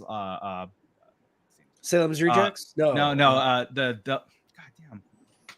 Yeah, I know what you're talking about. I forget which one. Holy crap! Why am I drawing a blank right now? I told you it's my favorite one. It's not 31, is it? Lords of Salem. Jesus, no. The 31 is Lords of Salem.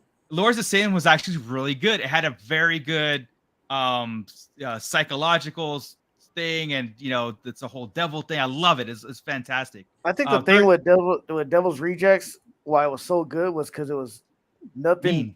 Yeah. There was nothing. Well, it was vicious. Yeah. It was mean, like you said, but yeah, it was so realistic because there was nothing supernatural about it. It was just three killers just going out and just. Same thing with 3 from Hell. 3 from Hell was actually really. It's. Let me tell you this way. I don't know if you've seen it, but it started off really well, and then it just went to this turn. You're like, oh god, let's just wrap it up because. Batu Babe, Trick or Treat. Yeah, Trick or Treat. I've never seen that. Okay, so Trick or Treat is an anthology, is like short series of films.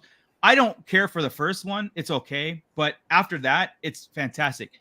Krampus, my go-to. Never seen that one either. Oh my god, that's my. I really want to. So Krampus is a movie I watched Thanksgiving night to transition over to Christmas. The thing is, there's so many of those movies. I don't know which one. No. Real... There's only one. Yeah, no, I know what you're saying, but there's only one Krampus film. I have to send it to you. Not Spirit of Krampus. All these stupid. Yeah, I don't know which low budget movies. No, one. Krampus is amazing. Let's see. Batu Bay saying. Speaking of Halloween, had anyone followed John Carpenter's music? Oh God, yeah. He's the one who changed the way I view movies, or wanting to like. The appreciation of movies. John Carpenter is one of those guys that's like, screw you, I'm not changing shit. I'm doing it my way. Oh, by the way, I'm doing the music. Oh, by the way, I'm writing this, and you guys can jump off the cliff. I don't care. One of my best interactions with John Carpenter was I got to meet him, and a friend of mine, we were talking about Christine, and we as geeks do, and this is a Comic-Con too, as nerds and geeks do, we started arguing about the last song, and what was that last song Christine was playing at the end of Christine?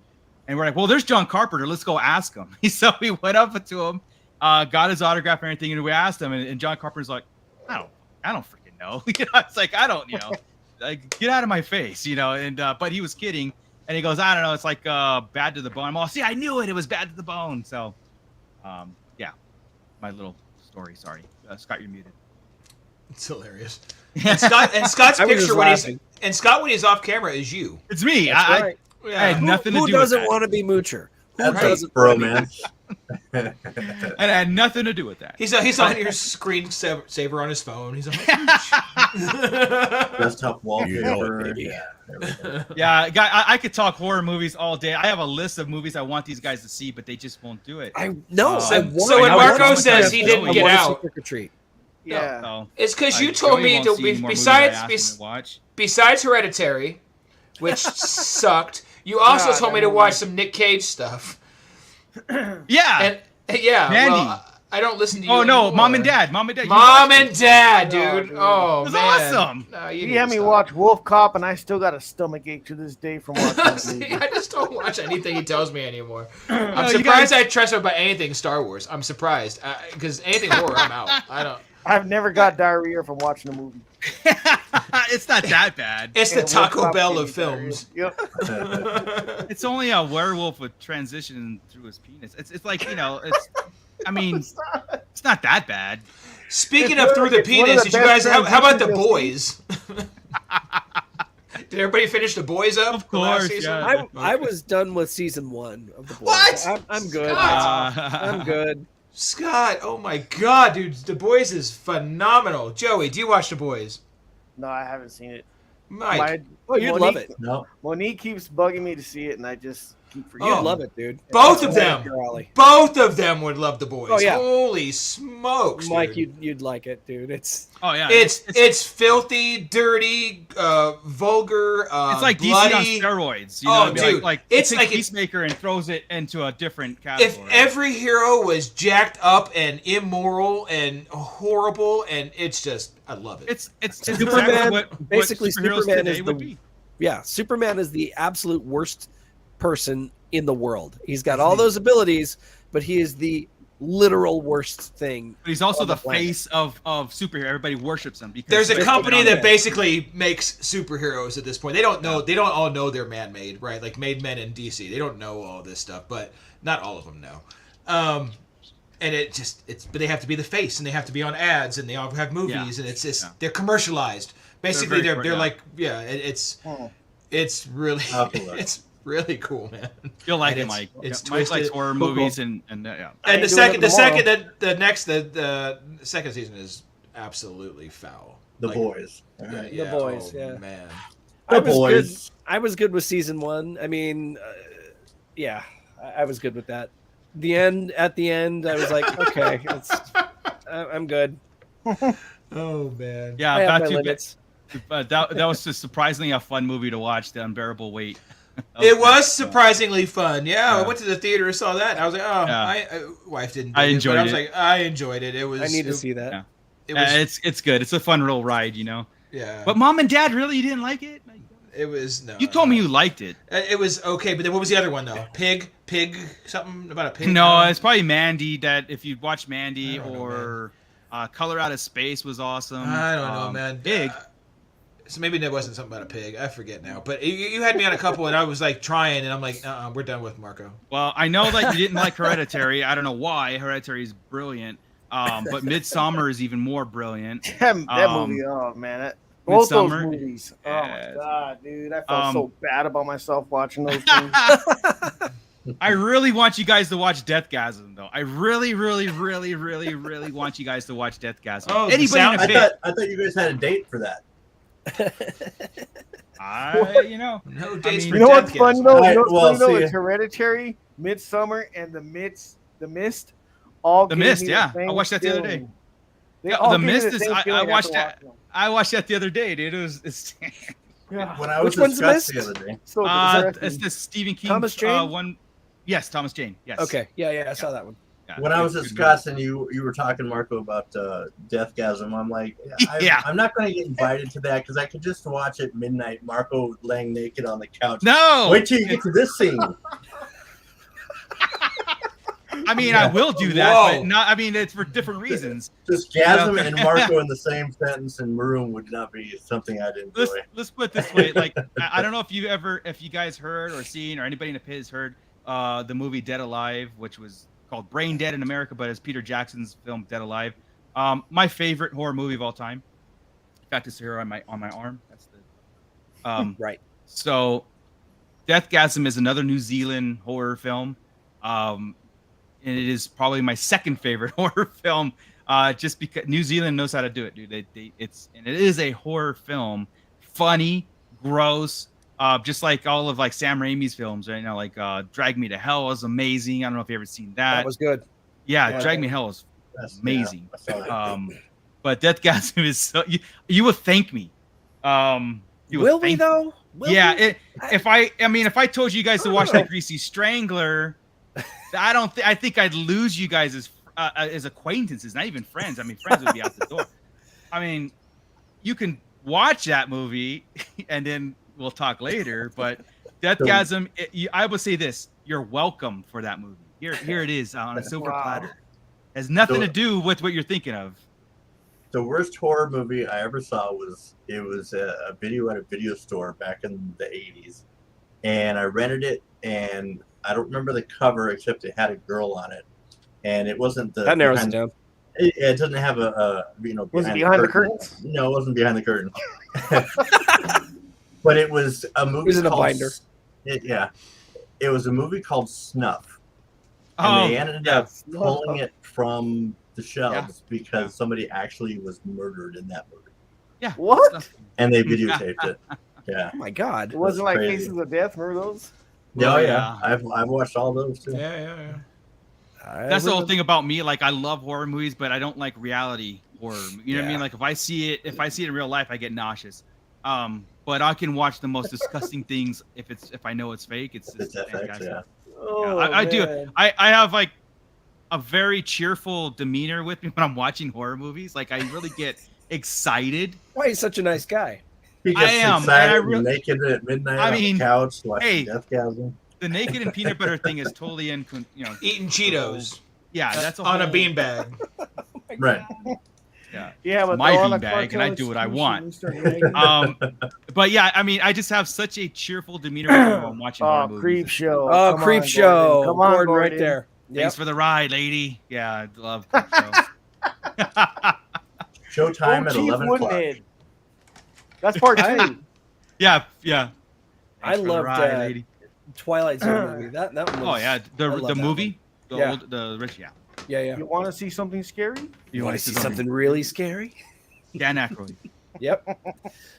My go-tos for the 80s, the Poltergeist. Poltergeist, absolutely. Yes. It holds up. Gate. Yeah, I love The Gate. Love it. And remember The Gate. I think The Shining was 1980 or 81.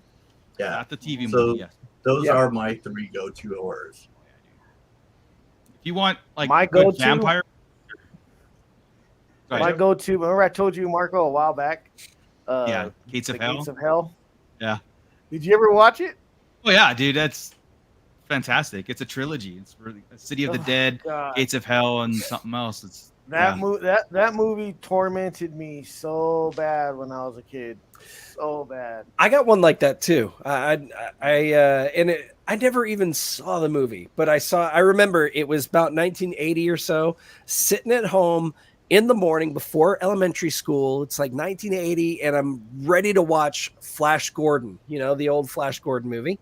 Yeah. And before that, it was on HBO, and the trailer that came out before Flash Gordon came on was for freaking Salem's Lot. And there was that scene where they remove a coffin and there's a blue creature and it goes like that. That haunted my nightmares, and I've never seen it, but I bought it last week because I'm like, damn it, I'm gonna finally see that movie. I'm gonna Stephen watch King, that baby. Oh yeah, man. And Matt Logic with the Stephen King Thinner. Yeah, Thinner was awesome too. Thinner. I love it. Like the book, man. Like I miss. The only thing I miss about high school is I used to do book reports on Steve every year. The points with teachers like everybody book reports do it. Marco, no Stephen King. That's how bad it was. Parent teacher conference with Marco's mom and dad. I think you really have to worry about this one.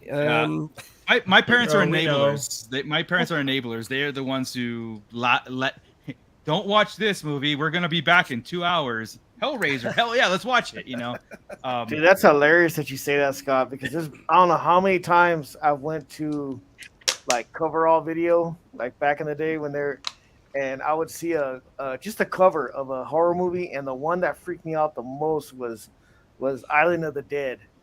and it had this decomposed face in the front of it, and it looked, oh god, I mean, just seen it now. And I gotta look that up. Island of the Dead, because I worked in the cover of that video. I'm like, I never even wanted to see the movie because it was so scary. Just the cover of the video. I worked at a little mom and pop video store in the 80s, in the early 90s in Hesperia, and I remember seeing. That was the one thing about working at Bernasconi's video, is that Grandma Bernasconi, who was this mean old lady, just really tiny, really mean old lady, she would put on the most vapid horror movies that you have ever seen in your life, with sex and violence and language, and people would come in with their kids at 2:00 in the afternoon, and she would just have people being mutilated on the screens up above, and she'd just be sitting there watching, and I'd be like, this is, why would anybody come here? This is terrifying. Yeah. I'd go there. I know you would. I miss video stores. Video stores are one of the main things I miss. Yeah. Oh, so, Island of the Dead. Okay. So what do you think, guys? Should we be winding down a little bit? You know, kind of like we talked about Andor. We did. No. We hit Andor, but we'll wrap it up with Andor, I think. Yeah, we can wrap it up with. I think we've hit every genre, right? We've hit all the streaming news stuff. We've gone into 80s stuff and nostalgia. We have talked Star Wars. We've talked toys. Yeah. I think I've held back. By the way, we've got, so have we all. I think we can go for 5 more hours. Oh shit! But we hit horror. I think we did pretty damn good. Yeah, pretty good, man. Mike got so bored he just walked off and didn't even log off. Yeah. No, I'm serious. Like I actually held back because my ears are sweating from these headphones. Yeah. But sorry about my camera connection. My internet, my streaming was awesome. It said excellent connection, but it seems to happen around this time every week now. What if there's an update going on my computer in the background? You know what I mean? Like, yeah. But yeah, guys, let's end it with Andor. How, like, in less than what? According to if Chris is right, in 24 hours we'll be watching Andor. If it's the norm, then it's still 27 hours. I can't see them. I'm sorry, 3 episodes. I can't see them screwing the East Coast that hard to making them start at 3 a.m. because it's midnight. I mean, they already do. They already do. But they start at midnight. They start at midnight, right? I mean, if they start, at midnight. I know, but 3 episodes. Yeah, I know. Every time they've done multiples, multiple episodes, they've done it earlier for them. You're right. You're right on that. Yeah. Did they? Oh yeah, they did. They did it with Kenobi. So you know what? You're right. So let's cross our fingers. In 24 hours, we'll be watching Andor. Now, we've hyped it up as much as we could, and it is because of what we've seen. It's not. I don't think the hype is overblown. Honestly, I don't. It might have been with Book of Fett. I might be the first to admit, like, I think the hype was more exciting than what we got. I still like it. I still all thriller, no filler was the nail in the coffin. That was the problem. Yeah, I liked it for sure. The binge watching it, I think it made sense. But again, it was their direction of that character. But Andor is a hard character to screw up because he's already established as what we saw in Rogue One. The ending is there, and there was some learning with that character there too. So he gave hints about his background. We've seen him die, so we know a lot about his story. Just fill in the blanks. You really can't. We know where the rebellion goes. We've had good stories about the rebellion and rebels. Yeah, we've got stuff going back. There's stuff already that works. Kenobi in this time frame, so it's gonna be rad, dude. I'm telling you. My main hope. You guys watched that HT I did, right? The deal is we start seeing the beginnings and the separation of Saw and Mon Mothma's things. Yes, I want to see. There's got to be the conflict. The Path makes their introduction here where it breaks off from or as part of Saw. I mean, that kind of stuff has got to happen. Even a slow burn, that stuff can happen, right? That's political stuff more than adventure and action. Well, so that's it. I mean, we're going to see the birth of the rebellion. We're going to see the faction split. We're going to see Mon Mothma really take power, and her dealings with being in the Senate and Bail and. I don't know if we'll see Leia. I think you brought it up too. I think Leia might be too much, but she'll be there. She exists in the time frame. We've done this, so we could probably see it. It won't be major. She won't be playing a part. Hearing it, Senator or Junior Senator Leia suggested this. That'd be cool. As far as cameos, besides the obvious ones, I am expecting an Emperor cameo, either if it's holographic, if it's Are we talking throughout the run, or are we talking in the opening salvo? Oh God, the opening salvo, I don't know, man. That's only if it's in episode 3. It won't happen in the first 2. Yeah, for sure. I don't think so. I think we would have heard that already, because it's the first 4 episodes. I think that would have popped. Is he physical? But throughout, I do think. Is he physical? The Emperor? You're talking about Andor, right? Yeah, he could be either one. He could be either one. I'm expecting a hologram. I would think it would be a hologram. Like with Kenobi, like in Kenobi. I want to, you know me, I want a brain trust meeting. I want all the big dogs on the Death Star or in his throne room. Okay, so they show that one area where it shows the Imperial sign on the floor, and it shows. You remember that whole where they had all the senators gathered together? I wonder if they do show Leia in something like that. Oh yeah, oh, perfect. Yeah, you're right. In the Senate Senate hall. Yeah, I think so. Next to Bale, as a junior senator, right? Walking down a hallway or something. Yeah. Batu Bay, do you think we will see Rebels characters in Andor like Hera, Agent Kallus, and Ahsoka? Man, Agent Kallus, I think. So. Agent Kallus would be a great nod. Yep. I also think Ahsoka could be Fulcrum. If we start talking about, we're doing spy stuff and secret agent stuff, Fulcrum. Yes. We may not see Ahsoka live, but we'll know it's Ahsoka. Again, a hologram of Fulcrum with the hood and everything. Yeah. Talking to anybody. Skarsgård's character, I forgot it. Well, I'll know the names once we get into it, but like even if it's just directed to him, because he's like the rebel faction. He's almost like the recruiting faction, right? With that clip that we saw, he's trying to recruit Andor. But to have Fulcrum come in, and we all know it's Ahsoka. What's our timeline? What's our timeline here? What is 5 years before? 5 years. Rebels. Yeah. What was Rebels' timeline? When right did Rebels start? Right around there. Yeah. What if? Yeah, it is. This. What if this guy, the Skarsgård character, what if he is the original Fulcrum? Could be. What if he is the first Fulcrum? He doesn't live past whatever episode, and the torch is passed on, because we know that it is a torch. It is passed on to Kallus later on down the line. Yeah. What if he is the original Fulcrum? The gear that turns awesome. The rebellion. That would be awesome, because then we get Ahsoka's timeline. We get where she was to that point, up to Rebels. And I would dare to almost expect Rebel characters in this whole thing, because in the cartoon it is a faction of the rebellion. But it is already kind of established, right? So Andor, we have to see how far the rebellion is established, because it seems like it's like growing. There's a need for it. There's a growing thing, and maybe organization. I don't know yet. But in Rogue One, that's a 5-year gap. It is established. They got an army. They've got a base. They've got structure. They're feared. So we got to get to that point. So yeah, man. Rebel characters, especially, that'd be freaking awesome. Like, that'd be pretty cool. Yeah, I think we're gonna see. I think by the end of the season, we're going to at least get a cameo of a K2 droid. I don't know if it will be K2 as we know him, but it'll be K2. Yeah, you're right, but he'll still be. Yeah.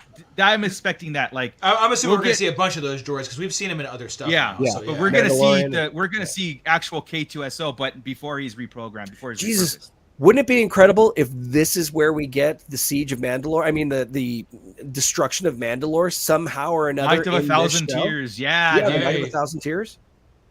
Yeah. Why not? They've already got the animation for it. So. Right. And see, that's what I'm saying. And this is a perfect time to see Gideon there. We can connect so many things. I think it needs to be, right? Yeah. And the Death Star is being built. The Death Star is pretty much right now in Return of the Jedi mode, the smaller Death Star. Death Star 1, right? Is right about there.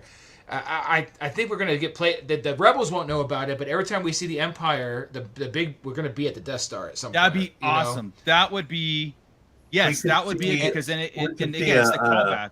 Right. We could see a Private Hux or a Corporal Hux instead of his dad. His dad. Yeah, his dad was. Yeah. His dad actually was the Imperial Stormtrooper training officer. Okay. And later on, Hux is too young at this point, but Hux, the one we know, would be post Return of the Jedi, but he was a young kid. He was like 9 or 6 or 9, something. And like his that. dad was an ass to him, and this and that. But eventually, they put him in charge of the kids they steal. He murdered his dad. Yeah. Oh, there you go. That's right. Killed his dad to take the spot. Yep, and then he takes charge of the kids that they kidnap. Is that Brendel Hux? Yes. Yeah. Brendel Hux. Yeah. Yeah. No, it's so cool. Like, see, if you read the books, Mike. What's he need them for? We got us. Yeah, exactly. Save 12 hours. Yeah. So the like what you're saying is the first 2 episodes are going to be like the establishing. I think they say it's Mon Mothma's heavy at the beginning. Yeah. Yeah, because we're going to see Andor as a kid and the invasion of the Empire. Like again, that's where we get the clone troopers or something like that, and then we're going to see him. This is what I'm expecting. Then we're going to see him kind of being almost like the Han Solo character, like out there robbing, stealing, but doing it for a purpose this time, not for survival, but to like an espionage thing, not belonging to a faction. And then we're going to see him being recruited to the rebellion. And I think that's where we're going to see he's going to get introduced to Saul's group maybe first and be part of Saul's group and maybe get drawn out of that. Like, hey, we're killing, women and children here for, or whatever Saul is accused of being too extreme. Right. So that's all good. And then it's like up to me. Then it's like up in the air for the rest of the season where we're going. Before our time jump, next season will be every 3 episodes. It's gonna be a year. They didn't really ever tell us why Saul was so extreme in Rogue One. Yeah, Clone Wars. Sort of. No, we've got bits and pieces of it. The thing was, bits and pieces is exactly right. It's people were turning on him. He didn't trust anybody. He started becoming more paranoid over time. Well, he put all of his faith in the rebellion to fight against the separatists. So he put his faith in them. They trained him how to fight, and then all of a sudden they turn on him. So he doesn't have anybody to trust. He doesn't know who to trust anymore. He can't trust the Empire because that was the rebellion, or not the rebellion, but it was the Republic. You could see how it would start fracturing your trust in people. And then whenever it came to, his sister was killed right there, so he lost every bit of his family. And then he goes on, well, now I am now fighting the evil. Who I was teamed up with has become the evil I was fighting in the first place. And that kind of led him down this part. Yeah, right. Yeah. Exactly.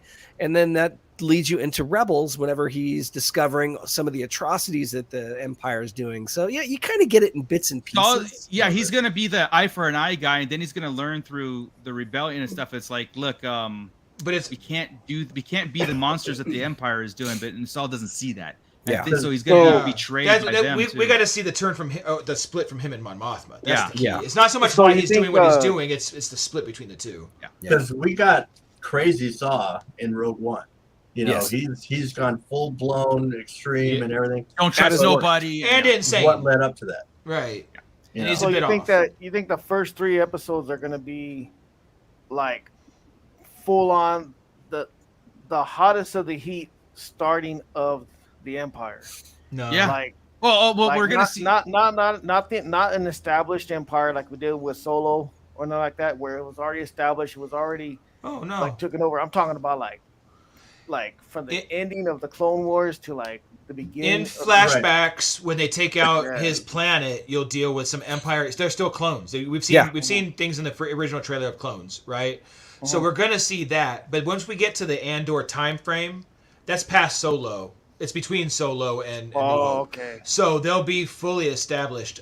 This is an oppressive regime that the Empire. We're gonna see like that whole thing. Like they've been living under this for about 13, 14 years at this point. So they're gonna And that's where it's almost like the rebellion. It can't just do it on force alone. Now we've got to infiltrate, and that's why Mon Mothma and Bail is gonna be like, all right, from within, we're going to establish a sediment or something that to pull people to our cause that the Empire is not working.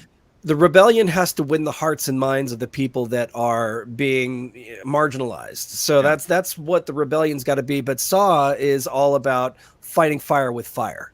Yes, eye for an eye, fire for and that's where that fine line between the fine line between freedom fighters and terrorists. It's winning the hearts and minds versus doing the worst thing imaginable to win.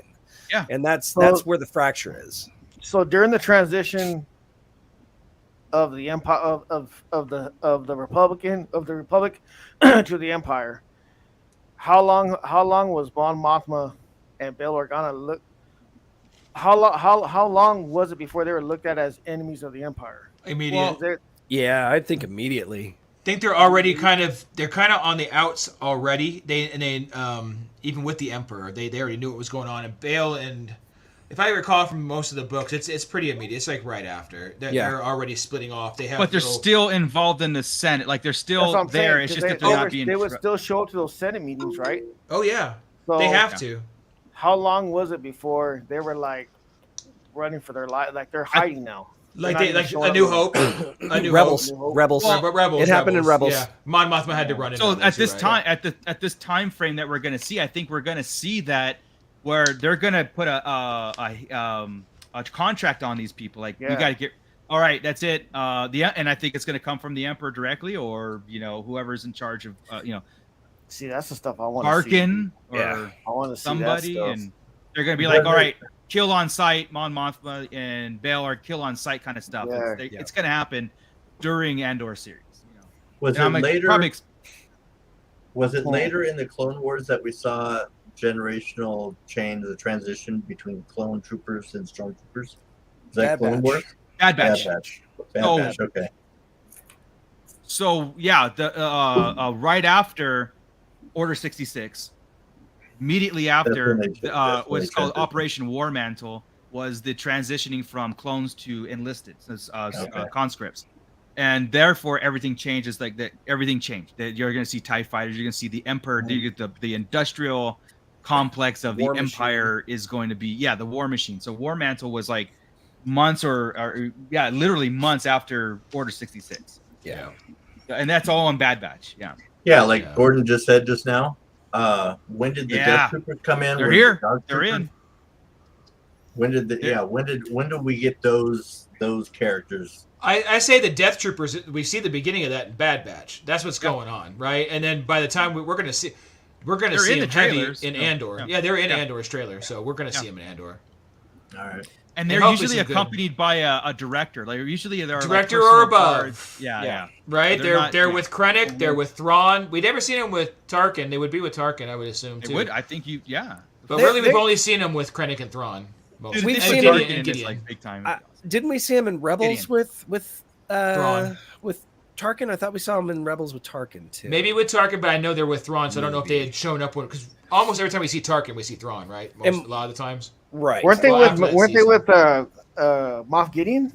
And Gideon. Yes. But that's a harder one to tell because Gideon is past Return of the Jedi, and it's a different Empire setup, and he's kind of. It's hard to tell if they would be with him before, but I don't even know if he was a Moff before. Yeah. But Moff would be higher than director. Yeah, exactly. So, but Moff would fit because it's higher than a director. But Moff Gideon is also part of the Night of 1,000 Tears, wasn't he? He was the one who. I mean, he went in. He got the Darksaber. I mean, we could if they were to play that route. If they were to do that, I mean, here's where LineTALK comes in, right? Where we start theory crafting. Here's the thing: is the question is 4 hours later.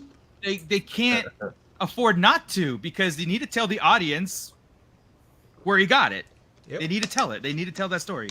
And they might do that in The Mandalorian, but it's so much better to see it in real time than flashback, right? So if you have that flashback was stunning. Yeah, but I mean, even if you have it like a hint here, like a hint, and then you blast it full on flashback, then it's cool because now you're connecting it to two different things. And I think that's what Star Wars is cool about. I think that is, especially now that they use flashbacks, right? Mm-hmm. It's a really cool way to do it. So yeah. I like how all these episodes or all these shows are all going to funnel into one thing. That's what's going to be the nice part. Oh yeah. Yep. Oh yeah.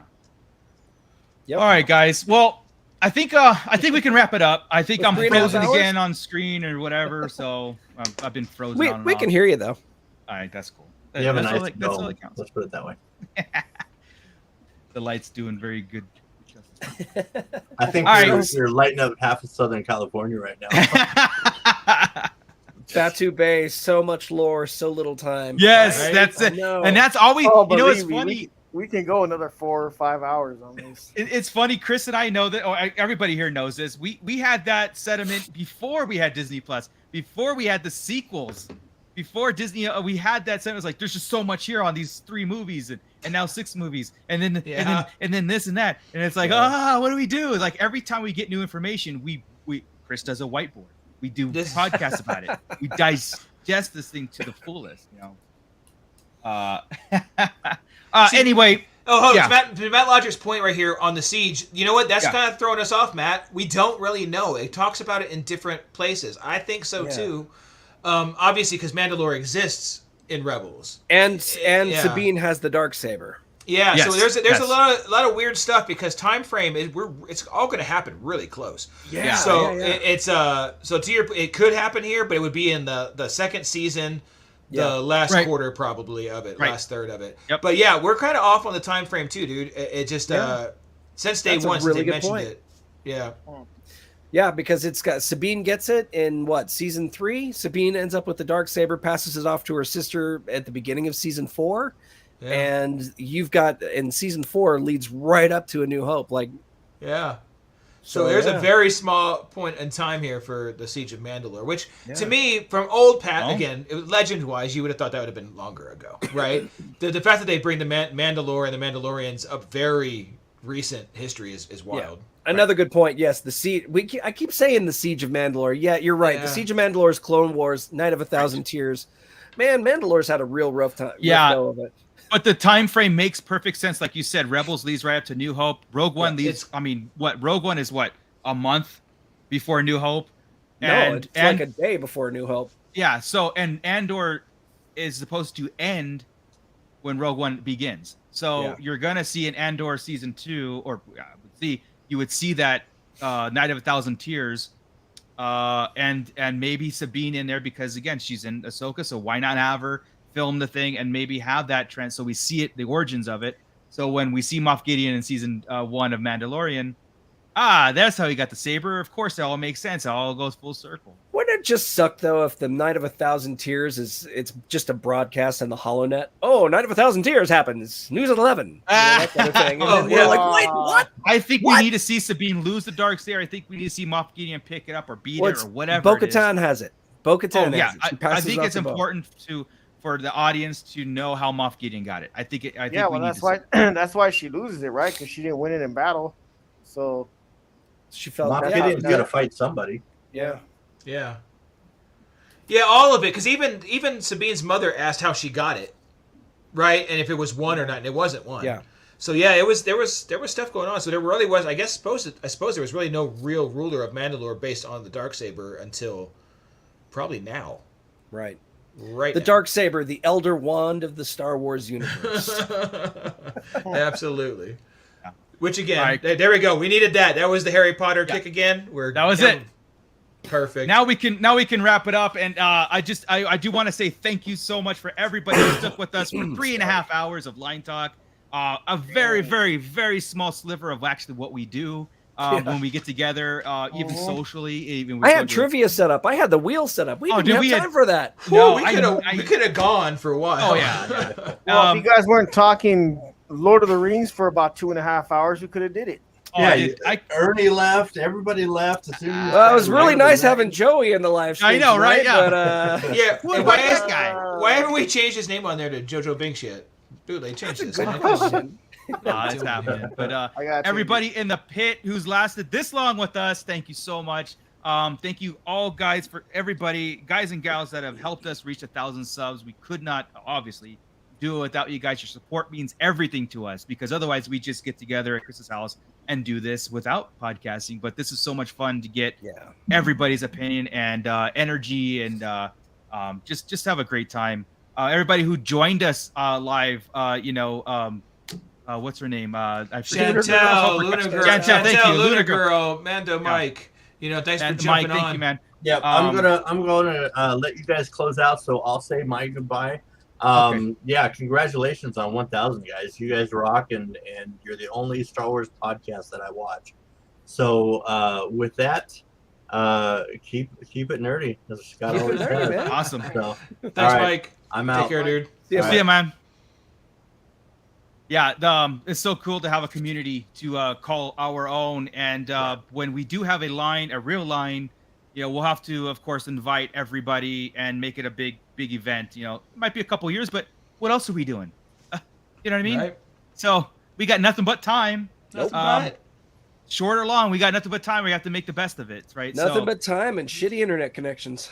Yeah. Oh, yeah. Exactly. Yeah. Those Apple Valley connections out there. Am I still frozen? Oh my. Yeah, you are, but we can. Again, it's a different one this time. Now you're back. Oh, okay. At least it's okay. Cool. Yeah. Well, anyway, guys, I'm gonna kick it over to Scott to get us out of here. But again, thank you very much. This is not going to be a one and done episode. These kind of Monday things at 6 o'clock and going for whatever is going to happen every time we have something major to stand in line with.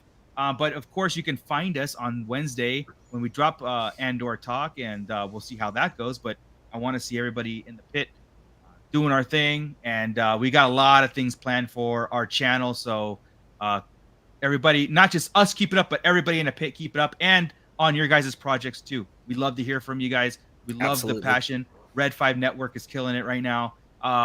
Yeah. So, and then of course, I want to see more people at meetups. When I saw Matt Logic, it was awesome. The dude's awesome. I love hanging out with them. So yeah, I said my piece. My ears are sweaty. So with that, I'm very thankful for you guys. So that is my sign out. Go for it. All right.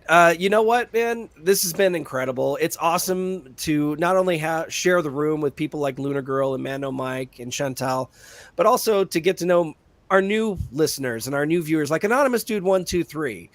He's been around a little while, but he's still a relatively new in the pit. So it's really good to get to have conversations with him. And Batu Bay, another high desert refugee up here, trying to escape the evil empire and join in the rebellion here. We do have Batu I Bay. object. I am Imperial through and through. There is no... I don't want to flex it up, but I'm Imperial through and through. Right there, see, baby. Right there. Vatos Locos forever. See, we know where we're going. You up there can be He's not a rebel over there. You're the only rebel in this joint. I know. And Batu Bay the Avatar's a stormtrooper. I know I'm just preaching. Anyway, neither here nor there. Now that we have more people up here in the desert with us, we do our live shows every May 4th up here in Apple Valley. And, make sure you come by and join us sometime. And if you see us roaming the aisles of the old Target or Walmart, say hello. We don't bite. Well, I don't. These guys might. But anyway. Not that hard. Only if you ask.